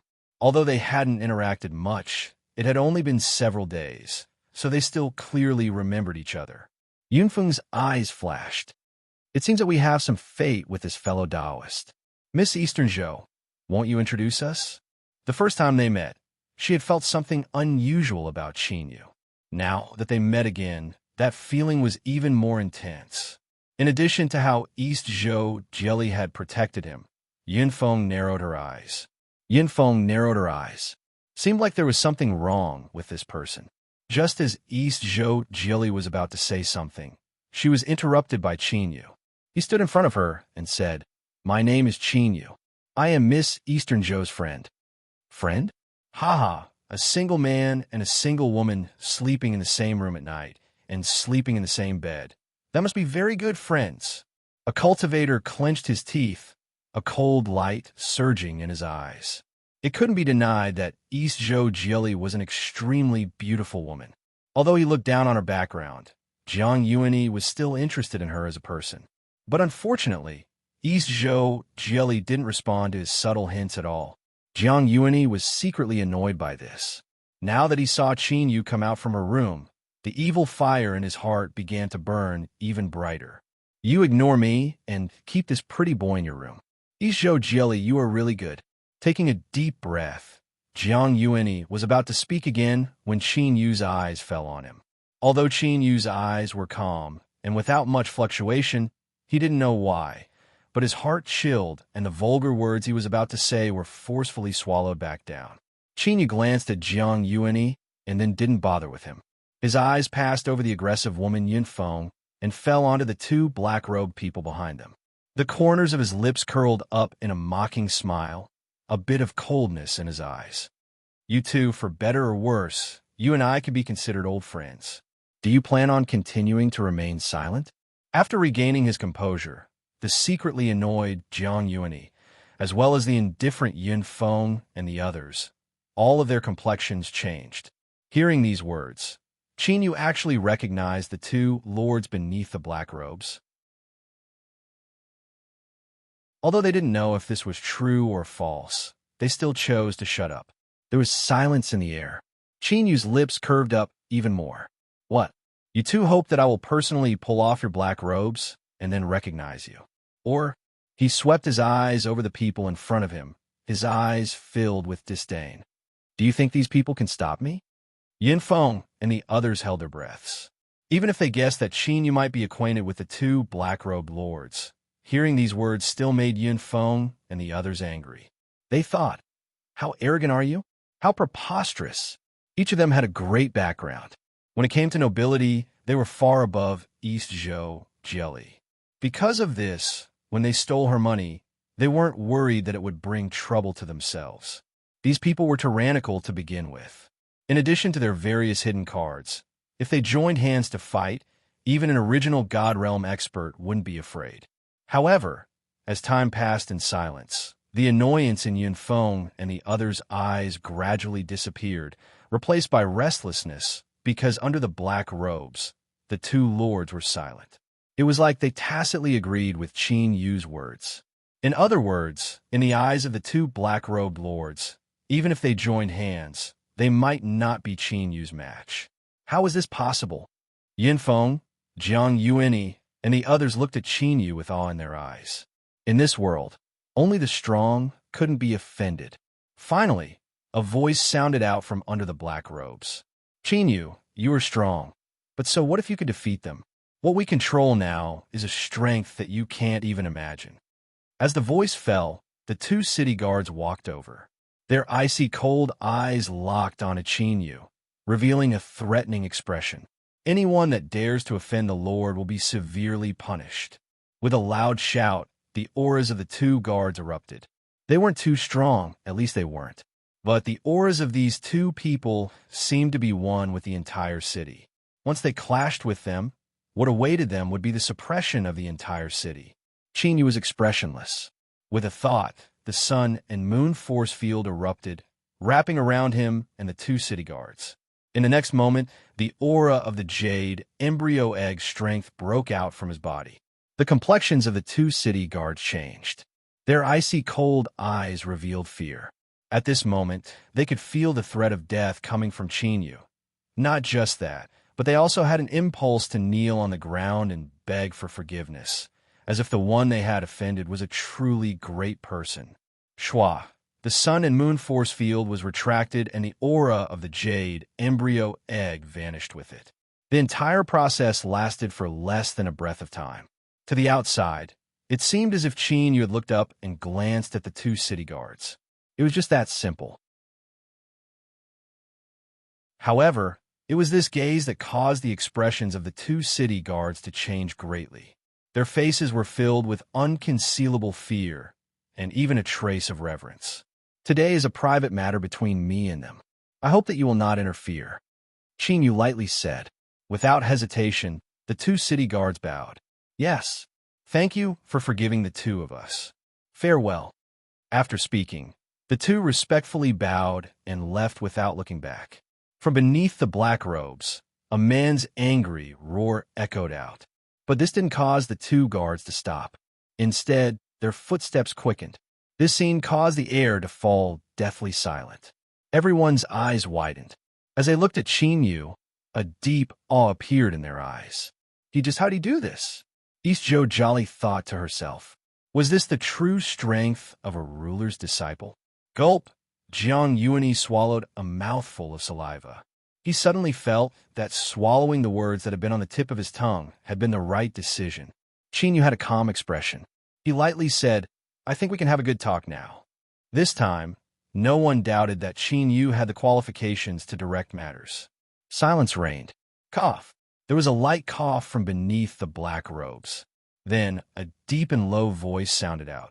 Yu, there is no grudge between us to begin with. From now on, well water does not interfere with river water. We bid our farewells here. As he spoke, he turned to leave. Yinfeng and the others were stunned. They thought, were these two lords going to admit defeat? Just who was this Yu? He was actually so terrifying. Hold on. Yu narrowed his eyes, a trace of impatience in his voice. I don't think you heard what I said. Did I say you could leave? There was another awkward silence, one filled with an awkwardness. It was impossible to see the expressions of the two people beneath the black robes. But from their stiff bodies and the slight trembling of their clothes, it seemed that they weren't in a good state. What do you want? The woman beneath the black robes spoke for the first time. Yu said, Eastjo Jolly is my friend. You have affected her mood today, so you must compensate her. For instance, some silver would be a good choice. Of course, don't worry, this is only the first point. In addition, I hope that we can find a quiet place to talk because there are some things that I hope I can obtain your answers to. Yu, the woman's voice was filled with anger. Don't go too far. Yu said, you can refuse. Fine, refuse. Although she really wanted to refuse, she knew that if she did, the consequences wouldn't be too wonderful. Just how did this Yu accomplish this? He was actually able to intimidate all living beings in this city. If he didn't do this, how could they be controlled?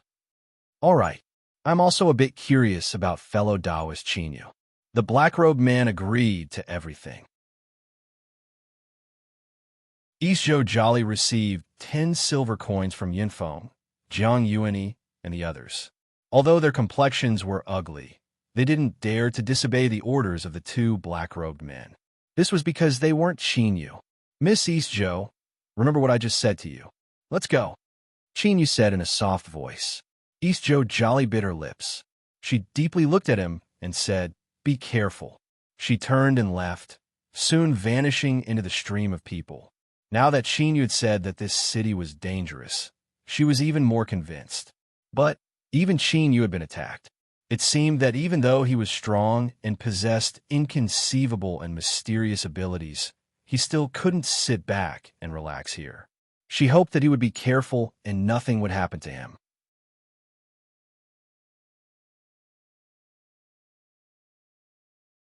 Chapter 10:21. Qin Yu didn't know that he had harvested the blessings of East Zhou Jolly from the bottom of his heart. He looked away and said, "You too, although this courtyard is very quiet right now, I think it's best if we change places as soon as possible. Otherwise, if we provoke some other trouble, don't blame me for not warning you." Last night's patrol guard had been killed, and the abyssal life forms must have sensed it. It was highly likely that they would come to investigate today. Although they didn't know what Qin Yu meant by his words, the complexions of the two black-robed people changed. Through some hidden connection with the city beneath their feet, they both felt their hearts turn cold. The black-robed man looked deeply at Qin Yu and said, "If that's the case, then I ask fellow Taoist Qin Yu to come with us." The group quickly left. After a moment, they entered another courtyard. Whether it was the scale of the buildings or the living environment, it was far, far better than Qin Yu and East Zhou Jolly's residence. The black-robed man waved his hand. Yin Feng and the others respectfully bowed and stayed outside. But looking at their eyes, it was clear they were curious as to what the two sides would say next. They entered the hall and sat down. As the two black-robed people looked at him, Qin Yu lightly said, "I think fellow Taoist Xiachun and Taiping should be curious as to how I determined your identities." The two people across from him shook. They pulled down their black robes. They were the two people Qin Yu was talking about. "Indeed, our auras have been completely isolated. With fellow Taoist Qin Yu's cultivation, he shouldn't have been able to see through us." Qin Yu said, "One's cultivation cannot be simply limited. For instance, fellow Taoist Qin Yu, in terms of cultivation, you can only be considered ordinary in this city. Compared to those outside the courtyard, there is a considerable disparity. But you two are able to order them around and even cause them to revere you. Isn't that right?" Xia Chun smiled. Fellow Taoist Qin Yu is right. He paused for a moment, a sharp light flashing in his eyes. "But now, let's get down to business. I wonder what fellow Taoist Qin Yu would like to ask." Qin Yu said, "There are many things. For instance, fellow Taoists, why did you appear here? I apologize, perhaps my question is a bit too direct, but with your strength, you shouldn't be able to pass the test of the three mountains." What fellow Taoist Qin Yu says is correct. In terms of strength, we are indeed inferior to fellow Taoist, but passing the test of the three mountains involves some secrets, so it's not convenient for me to tell you the truth. Xia Chun awkwardly said. Qin Yu nodded. "I understand. Then, let me change the question. Fellow Taoists, why did you bring people here to steal the silver?" This matter is not very convenient, no problem." Qin Yu lifted a finger. "I've always been a very easy person to talk to. Then, let's change to the third question. How do you control the city guards?" Before Xia Chun opened his mouth, he smiled and said, "Just because I'm easy to talk to doesn't mean I won't get angry. As the saying goes, you can't do it more than 3 times. If you still use the excuse that it's not easy to talk to me, or that involves secrets, you'll all lose face."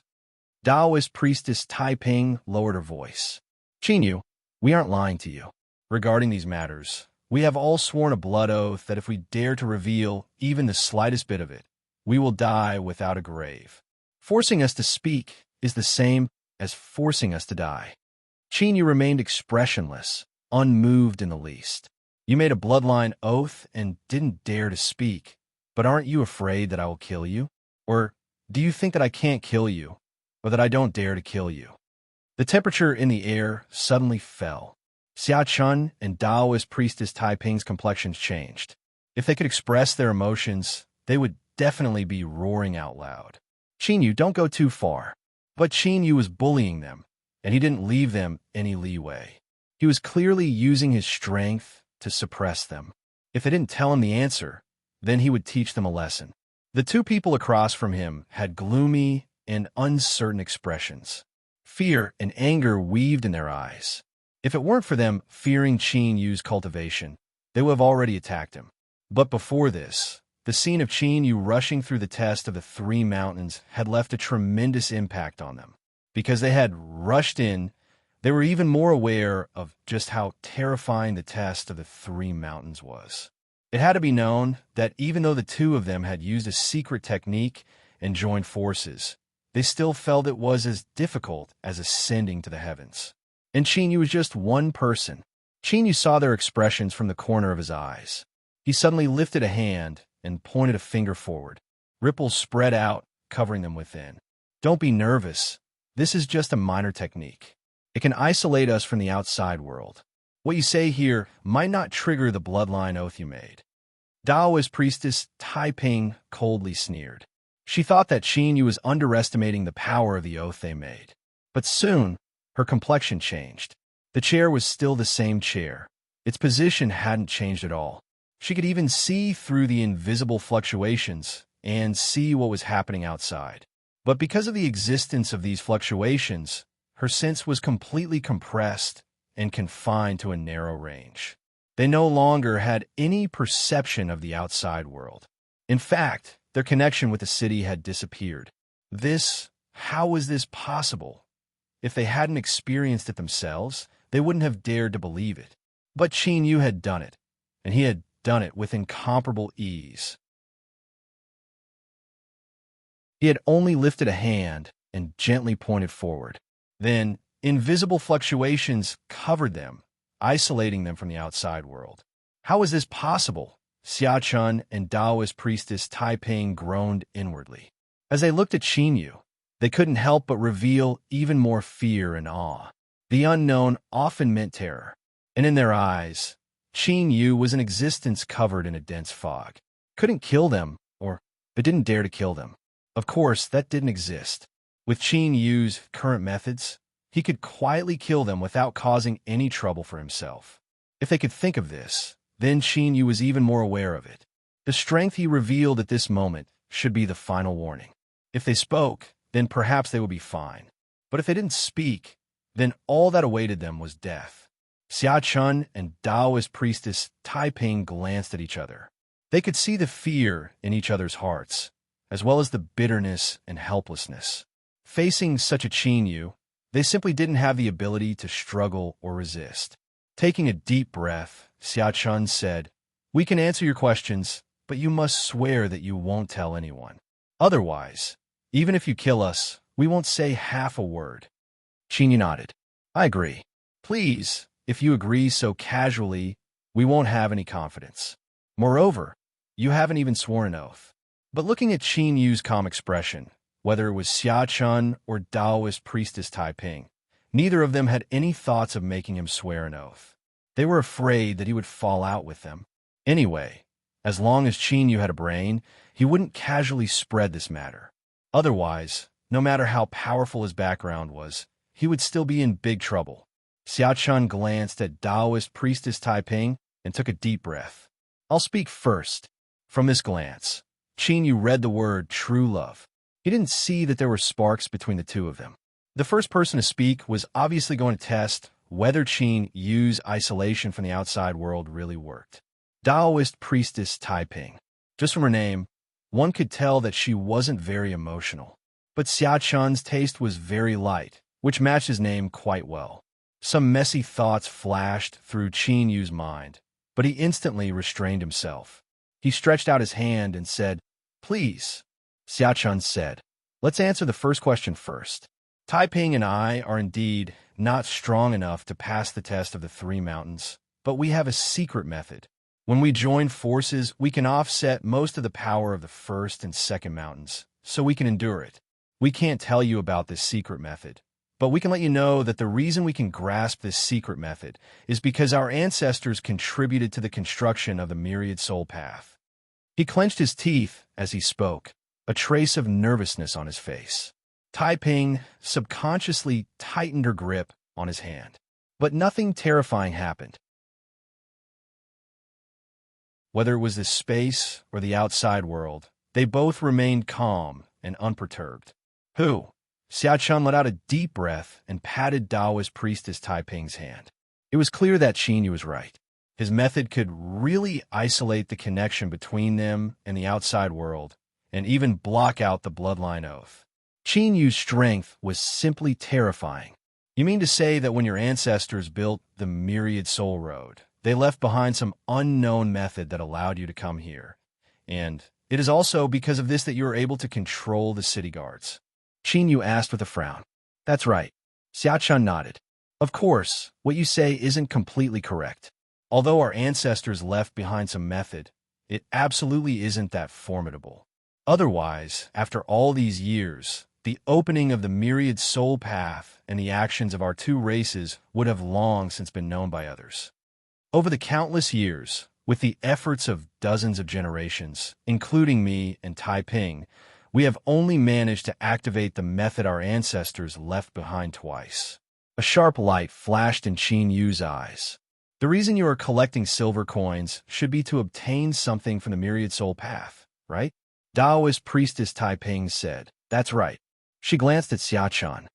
Since we can't hide it from fellow Daoist Qinyu, how about we speak frankly?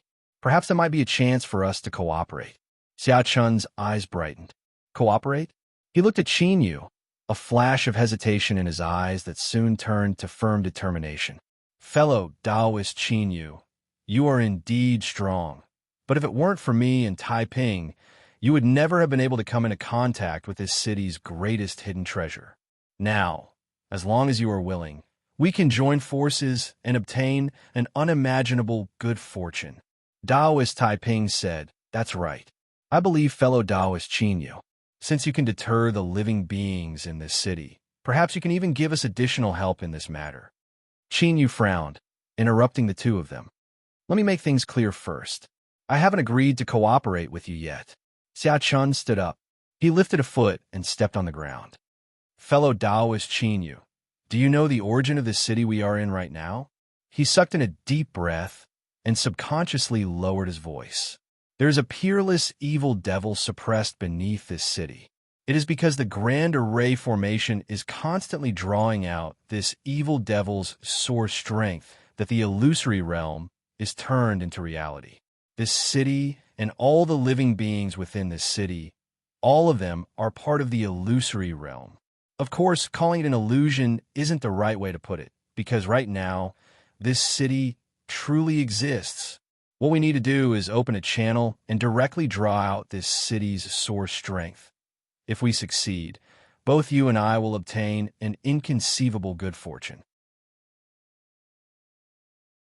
Compared to this, the so-called inheritance of the Myriad Soul Path is nothing at all.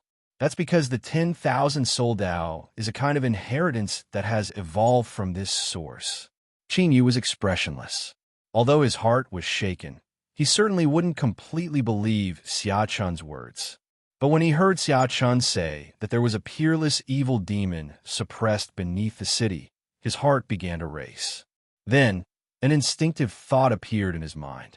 The evil demon Xiaochun spoke was an incomparably terrifying abyssal life form. If this was true, then the abyssal life form he killed before, as well as the abyssal life form that infiltrated the city, could be explained. There must be a problem with the abyssal life form that was suppressed here, causing the abyssal strength to leak out and corrode the city. Thus, the night guard last night had been controlled by the abyssal life form. If this was true, then if he could obtain the source strength that Xiaochun spoke of, then he might be able to truly control the foundation of the Myriad Soul Path. At that time, he would naturally be able to think of a way to unravel it. Sparks exploded in the depths of Qin Yu's eyes. He locked his eyes on the two and slowly said, Why should I believe you too? Daoist priestess Taiping flipped her hand, and a green branch appeared in her palm. On this branch hung 3 bright red fruits. This fruit is called the heartlink fruit. After dripping a drop of blood on it and eating it, the 3 fruits will be connected for a month. It will be impossible for them to have any thoughts of harming one another. Otherwise, they will suffer a backlash. If fellow Daoist Qinyu doesn't feel assured, then the 3 of us can each eat one and feel assured. To tell the truth, Xiaochun and I are even more worried about fellow Taoist Qinyu. After all, with your strength, if you were to ruthlessly turn against us after you succeed, we wouldn't be able to resist at all. This was the first time he had even heard of the heart-link fruit, so it was naturally impossible for him to have seen it before. But at this time, the stone pagoda's thoughts fluctuated in Qin Yu's mind. The fruits are real. Agree to them. This fellow had actually broken through Qin Yu's blockade once more. He was truly indomitable. Okay. Qin Yu nodded. The three of them each took a fruit. After dripping a drop of blood on it, a red light flashed on the surface of the fruit, and it immediately became an even darker red. Qin Yu opened his mouth and swallowed it. A warm current flowed into his soul. He immediately discovered that a marvelous connection had formed between him, Xiaochun, and Taoist priestess Taiping. Although they couldn't truly feel each other's thoughts, they could at least roughly judge where each other's thoughts were. Moreover, there was a faint and powerful imprisonment that wrapped around the three of them, making it impossible for them to harm each other. This was the backlash that Taoist priestess Taiping spoke of. All right, now, fellow Taoist Qinyu, and we are truly on the same side. Taoist priestess Taiping smiled. Her expression relaxed, and her smile was even more beautiful. If it weren't for her chest being too disappointing, she would have been a great beauty. Xiaochun said, fellow Taoist Qinyu, since we are cooperating, we must be open and honest with each other. So, I ask that fellow Taoists tell us why you are able to deter the living beings in the city. You must know that they are all born from Source, and in this city, they can be called invincible existences. With our cultivations, it is impossible for us to suppress them. Qin Yu was silent for a moment. Then he slowly said, in the early years, I once had a lucky chance and obtained a marvelous thing. This thing just happens to be able to restrain the strength of the city guards. So this is why they maintain their awe towards me. Restrain the city guards? Xiaochun and Taoist priestess Taiping's complexions changed. Through the heart-link fruit, they were able to determine that Qin Yu wasn't lying. But these city guards were all evolved from Source. If Qin Yu could restrain them, didn't that mean that he possessed the strength to suppress the source of this city? This person was far too terrifying.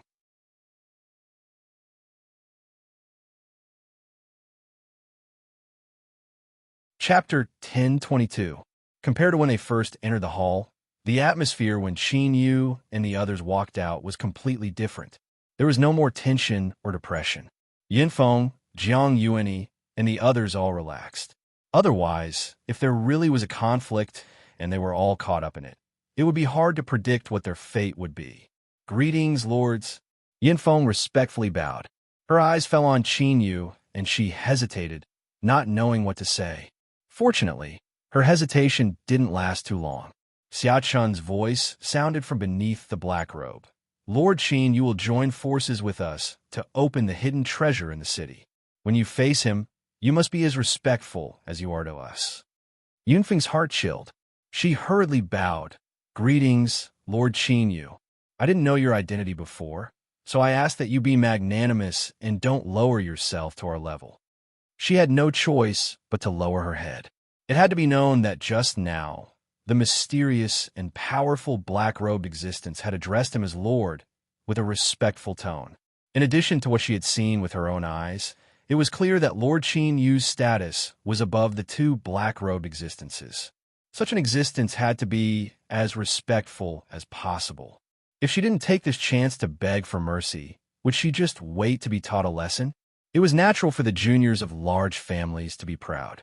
After all, their powerful and noble backgrounds were branded on their bodies from birth.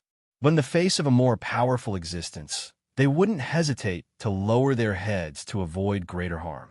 This was also the education they had received since childhood. It influenced their minds and made them more straightforward and pragmatic. They wouldn't care too much about things like face.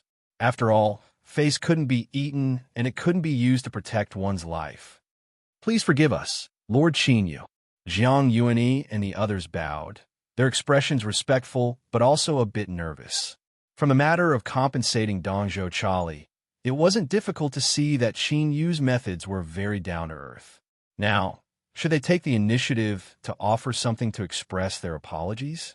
It had to be known that sometimes the difference between being active and being passive was huge. But their worries didn't come true. Chinyu thought about the abyssal creature hiding in the city and most likely preparing to cut him into pieces. How could he have the mood to extort these people? Of course, this didn't mean that extortion wasn't important. As a way to obtain a shocking amount of rewards, when the situation permitted it, he should still make good use of it. But now that time was tight, he could only look at the big picture first. Chinyu nodded to Yunfeng and the others, not saying much. He turned and glanced at Xiachun and Taoist priestess Taiping beneath the black robes. The two of them immediately understood his thoughts. Start immediately. No matter what method you use, you must collect 100 silver coins before noon today. Of course, to ensure your success, I will summon the city guards to help you. Xiachun took a deep breath, and a serious look appeared in his eyes. But remember, it must be done before noon.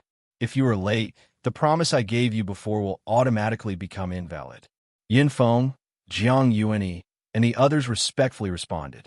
However, after they left the hospital, they all had bitter expressions on their faces.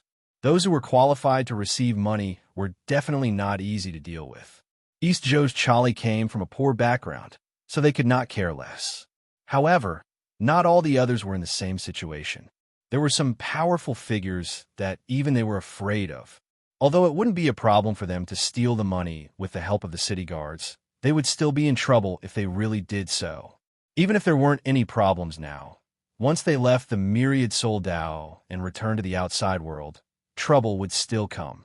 But the problem was, did they really have to give up just because of these troubles? Did they have to give up on the promise that Lord Blackrobed had given them? Of course not. Yinfeng took a deep breath. She coldly said, "No matter what, we must obtain enough money.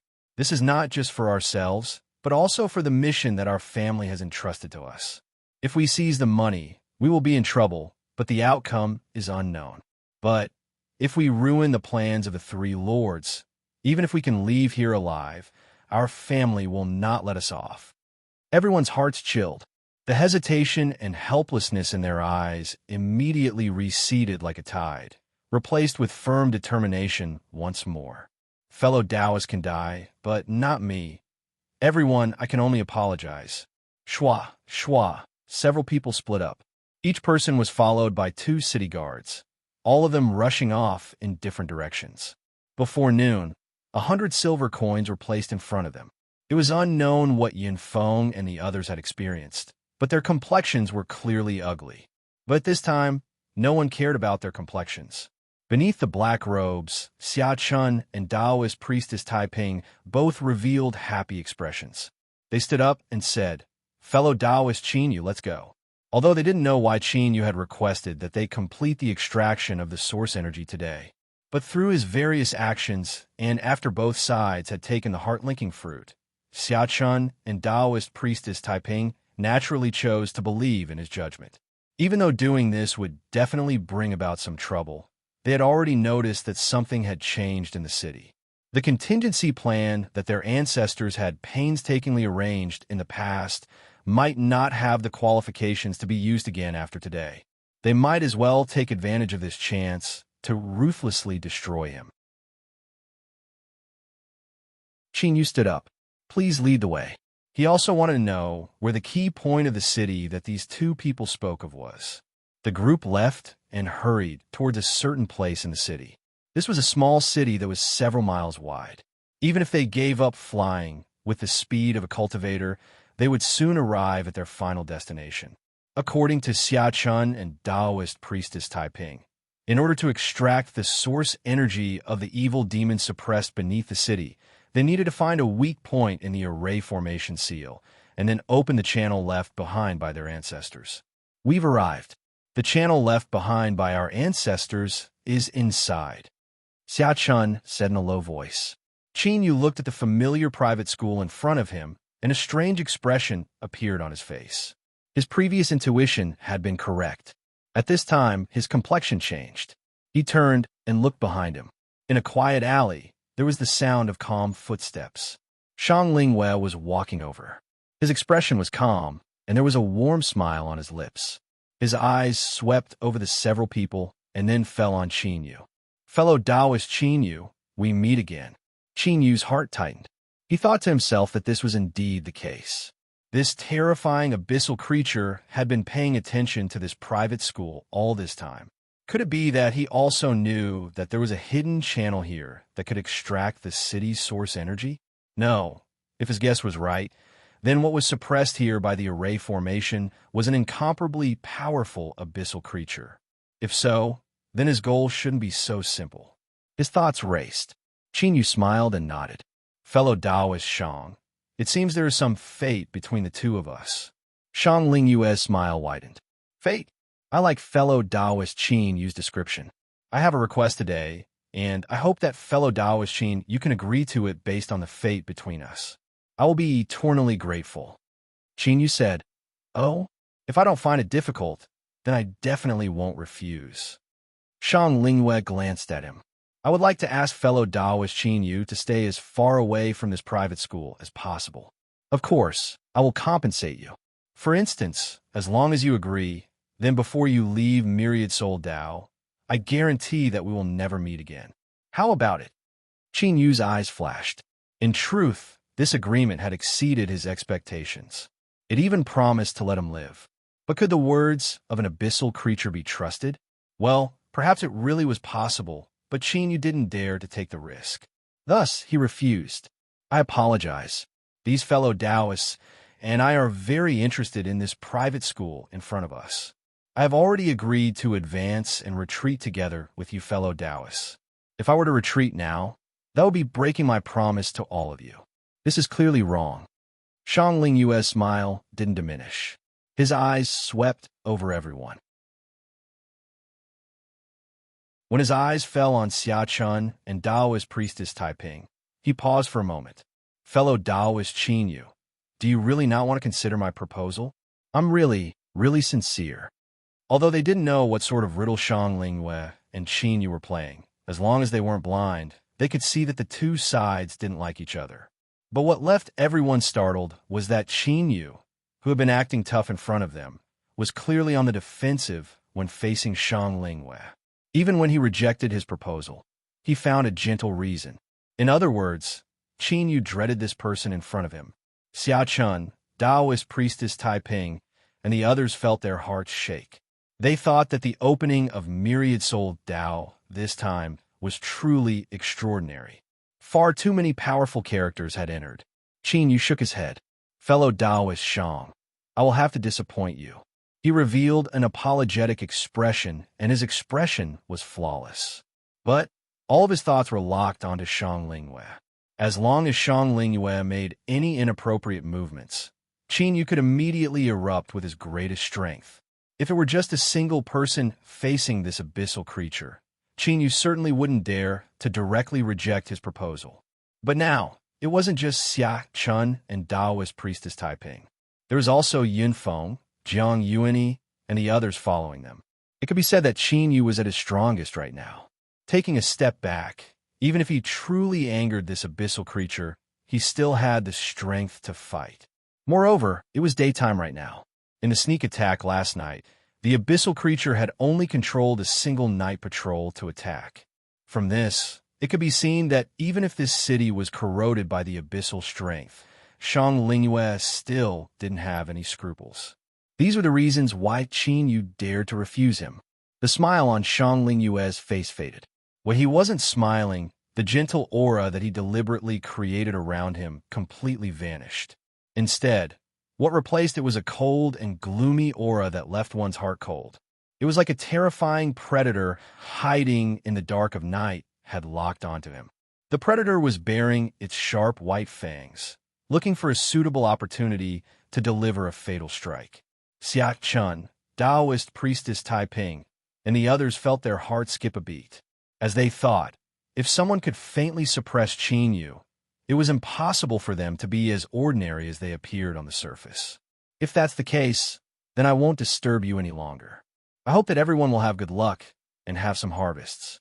After he finished speaking, Shang Lingyue turned and walked away. But as he left, the chill that covered everyone's hearts didn't dissipate. Instead, it became even thicker. Xiaoshan lowered his voice. Fellow Taoist Qin Yu. Who is this person? Qin Yu let out a deep breath. A terrifying enemy. And if my speculations aren't wrong, he seems to have locked onto this private school. Although he didn't say it clearly, Xiaoshan certainly understood the hidden meaning in his words. Shang Lingyuan knew of the existence of the city's source. Impossible! He subconsciously wanted to say this, but he forcefully suppressed it. After all, when their ancestors built the myriad-soul Dao road in the past, they had left behind some contingencies. There was a chance that other unknown accidents might occur. Is he strong? Taoist priestess Taiping asked. Qin Yu nodded, not saying anything more. Let's go in. The abyssal creature's performance just now had already proven just how important this private school was. Although he hadn't done anything yet, that didn't mean he wouldn't in the future. Time was pressing. No matter why this abyssal creature had been patiently waiting, Qin Yu had to make full use of this precious time. Otherwise, if both sides really did tear apart all pretense of cordiality, then in this city that had likely already been corroded by the abyssal strength, Qin Yu still didn't have full confidence he could face this terrifying abyssal creature. And just like the first few times, the private school didn't close its doors. With the sounds of children reading, a group of people filed in. It's you again? A voice filled with suppressed anger sounded out in everyone's ears. A blue-robed teacher with a light expression walked over with a frown. He swept his eyes over everyone and then directly looked at Qin Yu. I should have said it clearly before. Even if you have, giving you a book is already the limit of the private school. Don't push your luck. Schwa. Everyone's eyes fell on Qin Yu. They thought that this was a fierce character, worthy of being a fierce character. No matter where he was the key. Before, when Shang Lingyue arrived, he had also directly spoken to Qin Yu, not placing them in his eyes at all. Now this teacher was the same. Moreover, what shocked them even more was that Qin Yu had actually succeeded in taking away a book from this private school. It had to be known that after entering the city, they had searched everywhere in search of places that might contain powerful inheritances. This private school that was impervious to all else had also been one of the places they had focused their attention on. In the information they obtained, no one had obtained any harvest from the private school.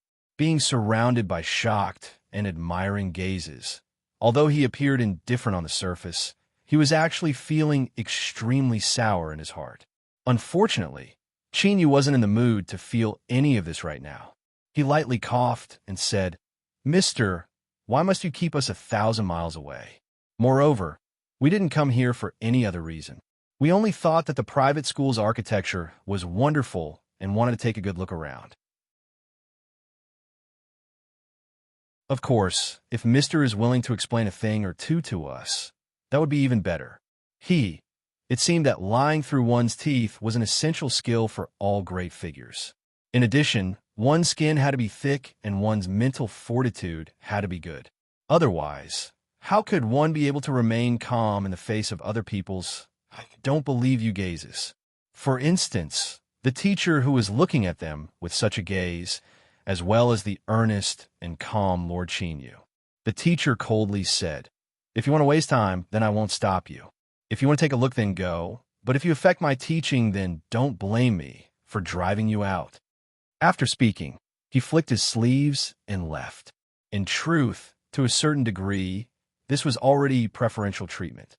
If it were any other cultivator, they wouldn't have given them a chance to spout nonsense and would have directly driven them out. Would they even dare to attack them? Of course, even if this was preferential treatment, it was just as the teacher said. In his opinion, Qin Yu and the others were wasting their time. And at this time, he wasn't the only one thinking this. For instance, after failing to threaten Qin Yu, Shang Lingyue found a tea house not too far away and was quietly drinking tea. This tea house was just outside the alley. From its position, not only could one see the exit of the private school, but most of the private school could be seen. According to the original plan, he should have obtained the item and completed the clan's mission. But there were clearly some problems. The person who built this city in the past had truly brilliant methods. He had no idea what they did, but even though the strength of the abyss had clearly seeped into the city, it still wasn't able to completely control it. Otherwise, why would he be waiting here and wasting his time? However, Shang Lingyue could already sense the fluctuations of the abyss's strength. It would soon be able to repair the accident, and at that time, he would naturally be able to obtain that item. Drinking a mouthful of tea and placing the teacup on the table, Shang Lingyue narrowed his eyes and sneered. He could feel the auras hidden beneath the black robes of Xia Chun and Taoist priestess Taiping. Without a doubt, they should be the descendants of those two stupid human cultivators. Of course, to say that they were stupid wasn't too good. This was because, to be more accurate, the entire abyssal races should be thanking them for their actions in the past. Even if all of this was done under the guidance of the abyss, slowly luring them in before finally completing the arrangements. If it weren't for this, how could their lord have been suppressed here and slowly restored his consciousness, even allowing his own strength to seep out? You want to extract the source? Haha, what a bunch of laughable ants. If it weren't for the Lord raising you and keeping the channel open for him, there would have been no need for you to exist. Now, the Lord's consciousness was seizing control of the city and had temporarily blocked off any possibility of entering the channel. Even he couldn't approach, much less these people. So what if they enter the private school? It would only be a waste of time. But at this time, Shang Lingyue's eyebrows furrowed together. Qin Yu's figure involuntarily appeared in his mind. This human cultivator seemed a bit troublesome. That night patrol had already absorbed a great deal of the abyss's strength, and with the support of his will, he had actually been so easily killed. It seemed that Qin Yu was hiding some formidable strength on his body. Perhaps the power he possessed could cause some situations that were out of his control. It was because of this that he had appeared before to temporarily appease Qin Yu, to have him not enter the private school, and to avoid affecting what his lord was doing. As for the promise he made to Qin Yu, it was all fake. The words of an abyssal creature had no meaning except in front of their own race. But he had actually refused. Thinking of this, Shang Lingyue's eyebrows furrowed even tighter and a cold light flashed in his eyes. He had already decided that after he completed the mission given to him by his race, he would immediately kill him. Since he had sensed unease, he only needed to destroy the source, and he would be free of worries. The time was approaching. Xia Chun and Taoist priestess Taiping led the way. The group didn't stop at all. They passed through the front courtyard of the private school and arrived at the back. But soon, they had no choice but to stop. This should be because the round black wooden door that connected the front and back courtyards was now locked.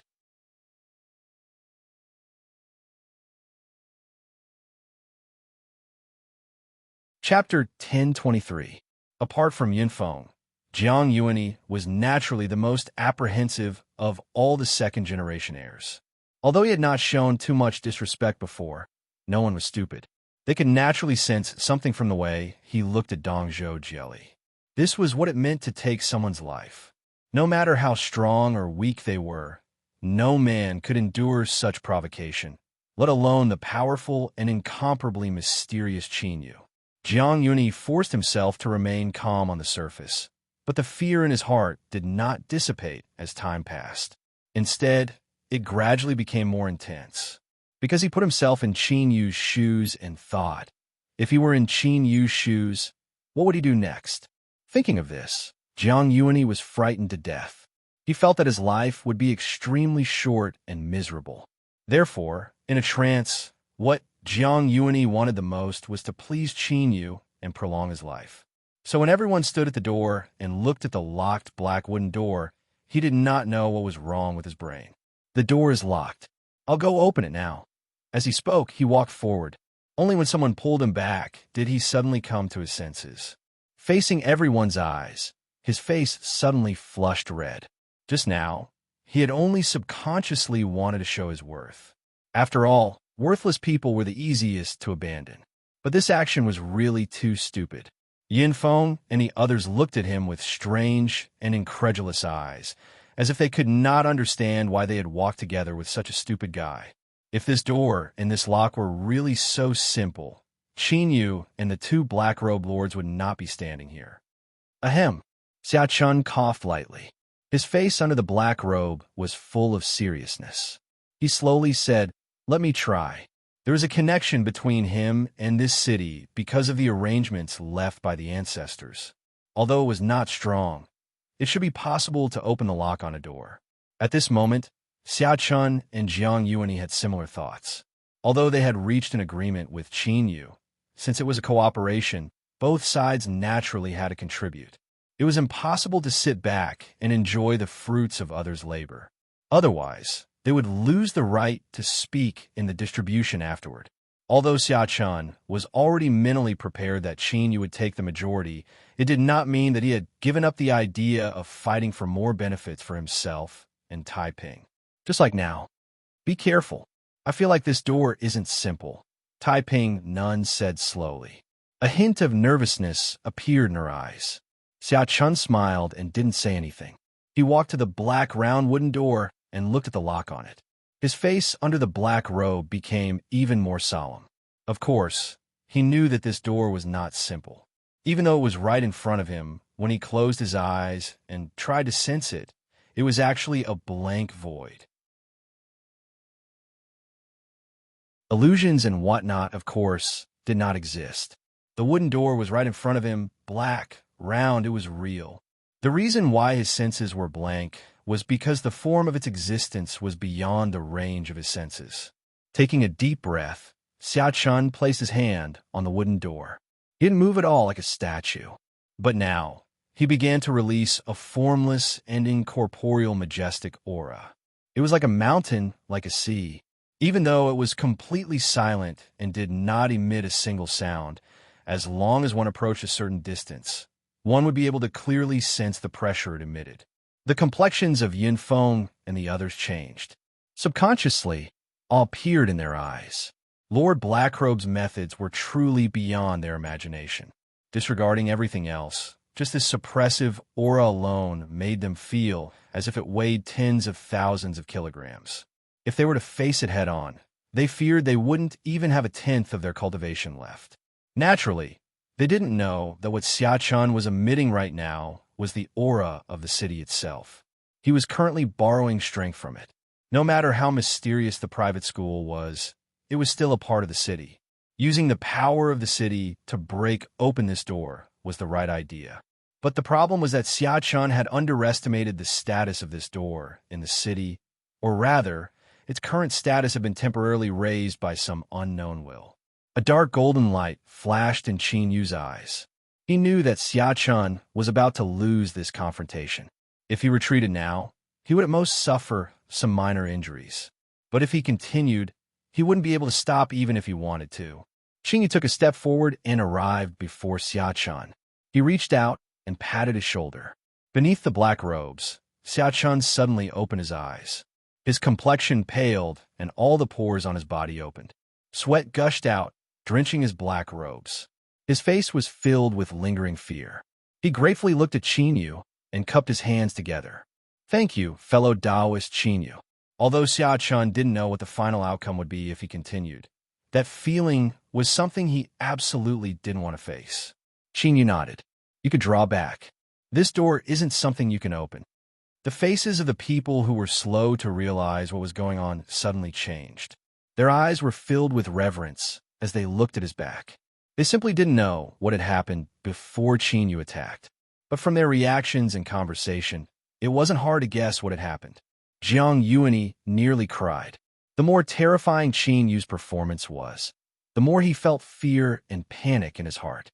Moreover, he had done something incredibly stupid just now. This sort of useless trash, even if he was killed, no one would care. Now, he certainly didn't think that his identity could protect his life. "No, I can't die. I have to save myself." Qin Yu stood in front of the wooden door for a moment. Then he finally attacked.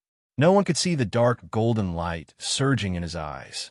With the eye of truth, the wooden door itself didn't exist. There was only an endless flow of black energy that revolved around the lock. Although Qin didn't know what this black energy was, his intuition told him that if he was entangled by it, it would be very troublesome. And just now, when Qin interrupted Xiachuan, he was nearly entangled. With Xiachuan's cultivation, he was already so terrified before he was entangled by the black energy. From this, it could be seen just how terrifying the black energy was. Qin pointed a finger at the lock. His complexion changed as if he had been pricked by a needle. He quickly withdrew his hand. His finger fell, and he withdrew. The entire process was extremely short, less than half a breath of time. But when Qin looked down, he could see that his fingertip had already turned black. His flesh and blood had lost their vitality. Wisps of black energy were flowing through it like tiny worms, constantly trying to drill into its depths. Qin frowned. The two hearts in his chest suddenly beat vigorously, pushing a scorching blood energy fluctuation into his fingertip. When his blood energy retreated, the black energy that had fused into his flesh and blood had already disappeared. But the blackened flesh and blood seemed to have lost all its moisture and been dried for countless years, directly turning into powder that fell to the ground. Most importantly, the amount of blood energy he had mobilized was less than half of what originally was. This was the truly terrifying part. It had to be known that Qin body had already reached the ancient race's indestructible body. Moreover, under the sun and moon force field, it was constantly absorbing and strengthening. The quality of his current blood energy was far higher than that of an ordinary cultivator. Even so, a small portion of his flesh and blood was destroyed in an instant, causing him to lose a portion of his blood energy. If it were any other cultivator, even if they could stop in time, at least one of their arms would have been destroyed. Thinking about it this way, Xiachuan was undoubtedly lucky. He had borrowed the strength of the city and hadn't truly touched the lock. Otherwise, even Qin might not have been able to save him. Qin lifted a hand and rubbed between his eyebrows. The small wound on his fingertip had already recovered. He revealed a helpless expression. Although he had the eye of truth and could clearly see the essence of this lock, the problem was that although he could see it clearly, he couldn't break it. Of course, if Qin didn't hesitate to pay the price, he could forcefully break it. But during this process, half of his body would likely be destroyed by the black energy. The ancient race's indestructible body was said to be undying and indestructible.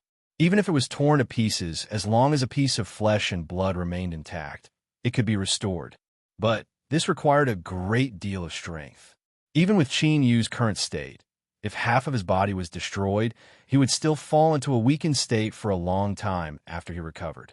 In this city that was likely to have already been corroded by the abyssal strength, and there was even a terrifying abyssal life form eyeing him like a tiger watching its prey, to allow himself to fall into a weakened state was undoubtedly the most foolish thing to do. Qin suddenly thought of the reason why Shang Lingwei didn't choose to fall out with him when he retreated was because he already knew of the existence of this lock. But from another perspective, even though he knew of the existence of this lock, he still appeared and put forth conditions for Qin to retreat. Disregarding whether these conditions were true or false, just this attitude already represented many things. For instance, he didn't want Qin to enter this private school at this time.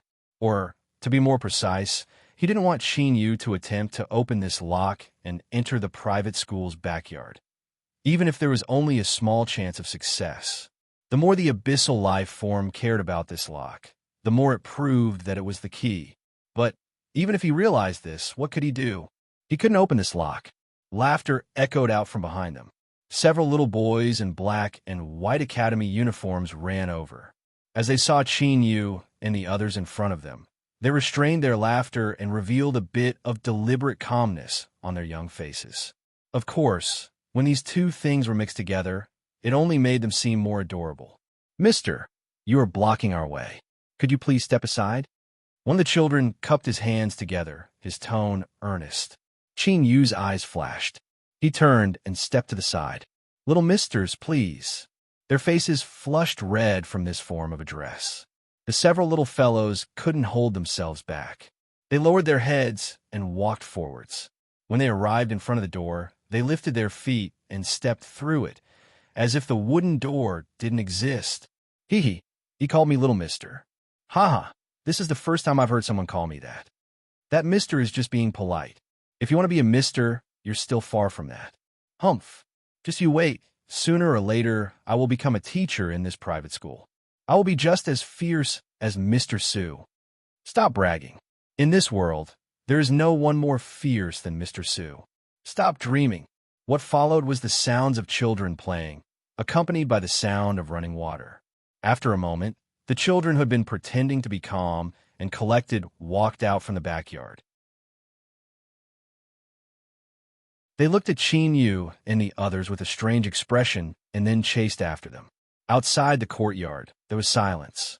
They had all clearly seen what happened just now. To these children, the wooden door didn't exist at all. If they wanted to enter, they could do so directly. But to outsiders, this was an unbreakable blockade. I already said that you shouldn't waste time here. At some unknown time, the teacher had arrived behind everyone. His eyes were cold and indifferent. The backyard is a secret area of the private school. Only those from the private school can enter. You cannot open this door. It was clear that he knew many things. Qin Yu took out a book. He smiled and said, Mister, am I considered a person from the private school? After all, I'm also someone who has books. The teacher sneered. Of course not. Qin Yu didn't fully believe him. But when he brought the book closer to the wooden door, the lock didn't change at all. It really was useless. But he didn't retreat. Instead, he furrowed his eyebrows, as if he were thinking about something. If they really couldn't enter, then this teacher didn't seem to have any reason to pay attention to them. But before he entered the private school, and now, he had already appeared twice. Clearly, something was not quite right. Could it be that there was something he hadn't considered? Suddenly, Qin Yu reached into his chest. His fingers spread open to reveal a sparkling gold coin. Can I add on this as well? The teacher's complexion changed. A trace of annoyance flashed in his eyes. He seemed to have realized something. And at this time, the wooden door in front of everyone suddenly creaked open. The lock was nowhere to be seen, as if it had never existed. The entire courtyard fell deathly silent. Everyone was shocked by the opening of the wooden door. They were also shocked by the gold coin quietly lying in Qin Yu's palm. Gold coin. This was gold coin. Everyone knew that in the city, if one used gold to open any transaction, they could directly obtain the inheritance of the myriad soul great Tao. But in the countless times the myriad soul Tao had been opened, there had never been news of a gold coin appearing. It was like a legend. And now, they were witnessing with their own eyes the scene of a legend becoming a reality. Qin Yu. Just who was he? Gold coin. Where did he come from? And more importantly, he had the gold coin in his hands, but he hadn't made any transactions at all. What did this mean? It was clear that in his eyes, the so-called myriad soul great Tao wasn't important at all. This caused Yin Feng and the others to feel shocked and bitter at the same time. It had to be known that when they entered the myriad soul Tao, their ultimate dream was to obtain the inheritance of the myriad soul great Tao. As long as they could accomplish this, they would become the core of their families in the future, and their future achievements would be limitless. But compared to Qin Yu, their so-called dreams seemed worthless. The two sides weren't even on the same level. Beneath the black robes, Xia Chun and Taoist priestess Tai Ping glanced at each other. They sighed inwardly. As expected, Qin Yu knew of the existence of source energy from the very start. If it weren't for this, how could he have looked down on the myriad soul great Tao? Their collaborator was truly mysterious and unfathomable, shrouded in a dense fog. Luckily, the heart-linking fruit had already had a miraculous effect, and they were now on the same side. Otherwise, if they were to become enemies with Qin Yu, they feared they wouldn't even know how they died. Outside the private school's long alley, Shang Lingyue was quietly sipping tea in a tea house. Suddenly, the teacup in his hand shattered and scalding tea splashed onto his hand. But he didn't seem to notice it at all. His eyes were locked onto the private school, filled with shock. His Excellency's seal had actually been opened. How is this possible? It had to be known that even he couldn't open his Excellency seal in his current state. Without any reason, Qin Yu's figure appeared in Shang Lingyue's mind. It was him. It had to be him. This human cultivator was far more difficult to deal with than he had imagined. He took a deep breath and suppressed the shock in his heart. A cold light appeared in the depths of Shang Lingyue's eyes. No matter what, he wouldn't allow these people to ruin what His Excellency was doing. As for Qin Yu, he couldn't stay. Shua, his figure flickered. Shang Lingyue leapt out of the tea house and vanished from sight in several flashes. As for the matter of him destroying the tea set, the tea house waiter wasn't too far away, but he didn't even glance at it. It was like in his eyes, Shang Lingyue didn't exist at all. Or perhaps he saw it, but didn't dare to express anything.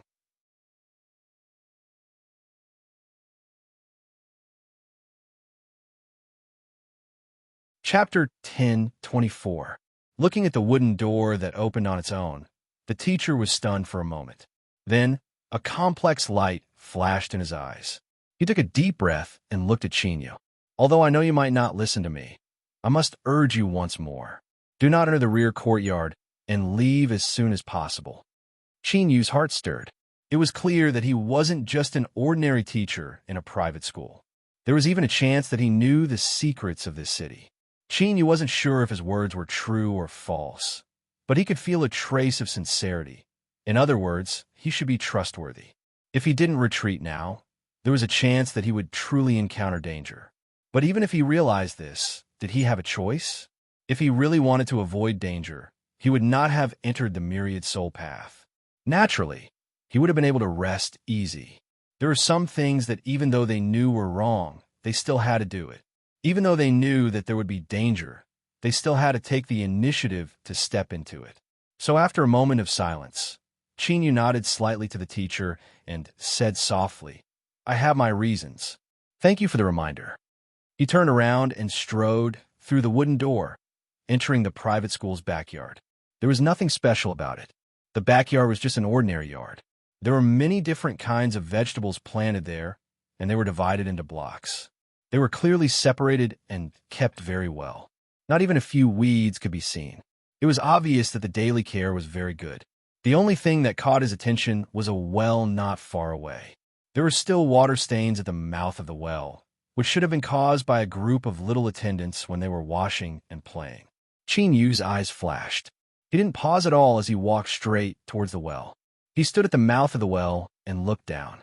The water level was very high. Just 3 or 4 meters down from the well mouth, one could see the clear well water. It was like a mirror, clearly reflecting Qin Yu's appearance. He stared at his own reflection for a moment, then turned around and walked back. Look, is it here? Xia Chun and Taoist priestess Taiping hurried to the mouth of the well. It was unknown what methods they used, but after several breaths of time, they spoke almost simultaneously. That's right, it's here. There was a tinge of excitement in his tone. Now, the two of them no longer felt depressed or unwilling about encountering Qin Yu. Rather, they rejoiced in their hearts. If it weren't for Qin Yu, how could the two of them have found the channel left behind by their ancestors so easily? You probably couldn't even enter this backyard.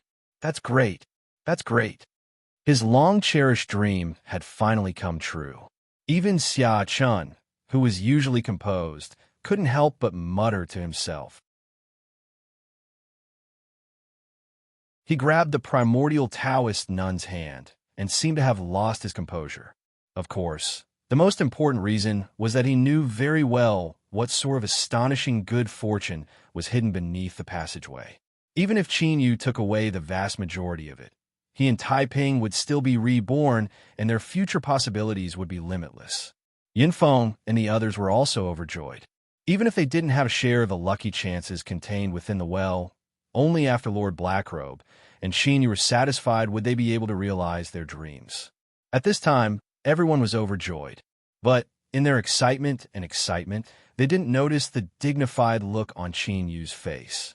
His eyes fell on the entrance to the backyard. The teacher was standing there, his expression incomparably indifferent. As he watched them rush in, he didn't reveal any emotion at all, as if he weren't the one who had solemnly warned Qin Yu just now. He didn't leave, nor did he leave. He only stood there, calmly looking at them. Of course, there wasn't any envy or anything like that. Rather, from this calmness, Qin Yu could feel a bit of ridicule or perhaps pity. At this moment, it was like a hand had appeared in Qin Yu's heart, gently pushing aside a portion of the fog that shrouded his mind. Opening the wooden door could only be considered the beginning of the adventure. From the moment they stepped into the backyard and locked onto the well, the true danger would arrive. Fellow Taoist Qin Yu, we will attempt to open the seal within the well. We cannot be disturbed during the process. Qin Yu gathered his thoughts. He slowly said, I will stand guard for you. His eyes swept over Yin Feng and the others. Their complexions changed, and they hurriedly drew back, restraining their auras. As he thought, these second-generation young masters were quite smart. Shua, space-twisted. Shangling Yue's figure appeared in the private school. In front of him was the already opened wooden door. Although he had already sensed it, when he saw it with his own eyes, his pupils still shrank, and he revealed a look of shock. It had to be known that this was a seal that came from the Lord, a manifestation of the Lord's will. Even he didn't dare to violate it in the slightest. For Qin Yu to be able to open the wooden door, that alone was enough. Shang Lingyue valued him even more in his heart. What the Lord was doing couldn't be disturbed. He couldn't take any risks. If he acted in broad daylight, he would be greatly restricted, and he might even suffer a backlash from the city. But right now, he couldn't care about such things. Killing intent surged in Shang Lingyue's eyes. Traces of blood red appeared in his calm and gentle aura shattered, turning into endless cruelty. But at this time, the teacher standing beside the wooden door suddenly turned his head and looked at him. This gaze was extremely calm, without any emotion at all. But it caused Shang Lingyue's heart to tremble and an instinctive fear to rise in him. It was as if he were facing those noble and ancient life forms of his race, those incomparably powerful life forms. Shang Lingyue's eyes widened. The spatial fluctuations that wrapped around him even paused for a brief moment. He took a deep breath and suppressed the surging strength in his body. Then, he respectfully bowed. But at this time, the teacher had already turned his gaze away. He didn't look at him again, as if nothing had happened just now. Or perhaps all of this was a coincidence. It was impossible for this to be a coincidence, and it definitely wasn't an illusion. Shang Lingyue's thoughts raced. He didn't understand why the Lord had stopped him, but since the Lord's will had arrived, he could only obey. He restrained his strength and stood motionless, waiting for the Lord's next instructions. In order to express his respect, Shang Lingyue lowered his head. Besides that first glance, he didn't dare to look at anything else. So, he didn't notice the self-deprecating look in the teacher's eyes. Xiachun and Taoist priestess Taiping had already started. Yin Feng and the others had restrained their auras in fear of arousing Qin Yu's dissatisfaction. None of them noticed the changes outside the door. Of course, this didn't include Qin Yu. The moment Shang Lingyue arrived, he had already sensed the abnormal fluctuations. His body tensed and his two hearts raced. If he said he wasn't nervous or fearful, that would be a lie. But now, it wasn't as if he didn't have the strength to resist. Not to mention Yin Feng and the other powerful second-generation youths. Just that walnut in his hand gave Qin Yu a considerable amount of confidence. So what if it was an abyssal life form? If he really angered him, then he would detonate the strength of the walnut. No matter how fierce you were, you would still have to howl at him. But what surprised Qin Yu was that the abyssal life form's aura fell silent after it appeared. It didn't leave, nor did it make any further movements, as if it were waiting for something. His thoughts raced. Qin Yu's eyes flashed, and he looked at the door, at the silent teacher. He didn't know if it was a coincidence, but the teacher also looked at Qin Yu. Their gazes met, but neither of them could sense what the other was thinking. However, Qin Yu suddenly discovered that the private school tutor's pupils were pitch black like ink. Along with his scholarly and sparse aura, he seemed particularly straightforward and efficient, adding a bit more elegance to his demeanor. But these pupils were far too pure and pitch black. They were like a rich and unresolvable darkness that connected to the unknown abyss. Qin Yu's scalp tingled. He discovered that he had made a terrible mistake. But if this was really the case, then why didn't this teacher do anything? Instead, he just stared blankly on as they opened the channel and extracted the source energy beneath the city. It had to be known that the source energy suppressed beneath the city didn't belong to the city itself. Rather, it came from some horrifying existence that carried the mark of the abyss. Although he didn't know how powerful this existence was, there was no doubt how terrifying it was. Perhaps just a single thought from this existence would be enough to cause their souls to collapse. Flee now? No, there was absolutely no chance. If this person really did have evil thoughts towards them, then fleeing now would only hasten their own deaths. It seemed that their only choice was to force their way forwards. After all, since this person hadn't done anything yet, there might still be a chance to turn things around. After all, the goal of this city was to suppress the abyss. Even if it had been corroded by the strength of the abyss, there might still be some remnant strength left. As Qin Yu thought of this, a great deal of the suppressed fear in his heart dissipated. He thought of an even faster method. The abyssal creature that had entered the city had maintained its silence the entire time. Even when they entered the private school not long ago, it had only vaguely threatened them and hadn't truly torn apart all pretense of cordiality. Without a doubt, this confirmed Qin Yu's speculations. Even though this city had been corroded by the abyss, it hadn't obtained complete control. The only chance of survival was here. Qin Yu took a deep breath and suppressed his tumbling thoughts. His eyes fell on Xia Chun and Taoist Nun Taiping. They had already opened up the channel left behind by their ancestors. But now, Qin Yu couldn't help but suspect that this channel wasn't a secret from start. At the very least, the abyssal creature that occupied Shang Lingyue's body was well aware of this. As for where things would end up, Qin Yu was no longer able to judge, nor did he have the qualifications to control it. It was like he was wrapped up in turbulent undercurrents deep underground. He tumbled forwards in the pitch-black darkness, but he had no idea where he was going. Beneath the black robes, beads of sweat began to appear on Xia Chun and Taoist Nun Taiping's faces. White steam drilled out, constantly rising upwards. The channel was indeed here, but the difficulty of opening it surpassed their imaginations. It was like it was filled with an extremely viscous substance, and wanting to split it open required an astonishing amount of strength. If it was only like this, then although it was a bit more difficult, the two of them could still open the channel bit by bit. At most, it would only take some time. But soon, the two of them discovered that as the channel continued downwards, after entering a certain section, it suddenly stiffened. This was similar to a dense accumulation of energy. Under the influence of external factors, it solidified and crystallized. It gave them a feeling as if an incomparably hard stone had been shoved into the entire channel. No matter how they tried, they couldn't move it at all. Fellow Taoist Qin Yu, we've encountered some trouble. Xia Chun forced a smile. He had already confirmed that Qin Yu was the key to obtaining the source energy, so he naturally wouldn't hide it. There is a dense mass of strength sealed in the channel. We cannot disperse it. Qin Yu stood at the mouth of the well. He looked down.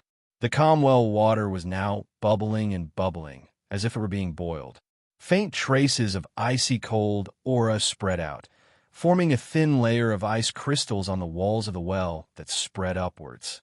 Now, the mouth of the well was covered in a layer of frost. Qin Yu could feel the astonishing chill contained within. Deep in his eyes, a dark golden light surged. After looking at it for a moment, Qin Yu suddenly said, "I need someone to go down. Follow my orders and disperse the strength blocking the channel." Deep in his eyes, a dark golden light surged. After looking for a moment, he suddenly said, "I need someone to go down. Follow my orders and disperse the strength blocking the channel." Deep in his eyes, a dark golden light surged. After looking at it for a moment, Qin Yu suddenly said, "I need someone to go down. Follow my orders and disperse the strength blocking the channel." Xia Chun and Taoist Nun Taiping were opening the channel with all their strength. For Qin Yu to say something like this, It was clear he wanted to choose one of them. This, of course, wouldn't make them happy. Although they didn't know where this well led to, the icy cold aura floating in the air was enough to show how terrifying it was. It was easy to go in, but it would be difficult to come out again, or perhaps they would go in alive and come out dead. It's not me. It's not me. It can't be me. Yinfeng and the others knew that facing Qin Yu's will, unless they shed all pretense of cordiality, it was impossible to go against him. Of course, in their opinion, facing the mysterious and incomparably powerful Qin Yu, if they shed all pretense of cordiality, their fate would be even more miserable. They could only pray that they wouldn't be chosen. I'll go. Yunfeng's eyes widened. Looking at Jiang Yuani, who walked out with a resolute expression, she suddenly felt relieved. Then, she felt incredulous. She felt as if she had gotten to know Jiang Yuani all over again. In the past, she only thought that although this boy had a good background and decent aptitude, he was too narrow-minded and petty. But now all of this was nothing. Instead, there was a kind of brave light being released from his body. Of course, the so-called brave light didn't exist at all. The reason Yunfeng's opinion of him had changed was because Jiang Yuani had offered himself to them on his own initiative. If so, they would all be safe. That's right, he had offered himself. In their opinion, Jiang Yuani's decision was already sending half his body into the gates of hell. Qin Yu's eyes fell down. After a moment of surprise, he nodded. All right, it's you. Jiang Yuani shivered. He clenched his teeth and walked to the well. Seeing that Qin Yu didn't stop him, he leapt in. His body rapidly sank down. He could feel the icy cold aura drilling into his body through his pores. His heart was filled with fear and madness. I have to go all out. If I handle this matter well, I might be able to forgive myself for offending Qin Yu. Otherwise, even if I'm fine today, I might not be able to leave Myriad's soul Tao alive. It had to be said that sometimes it was dangerous to judge others by oneself. If one was unlucky, they would end up in the current situation. Qin Yu could roughly guess what Jiang Yuani was thinking.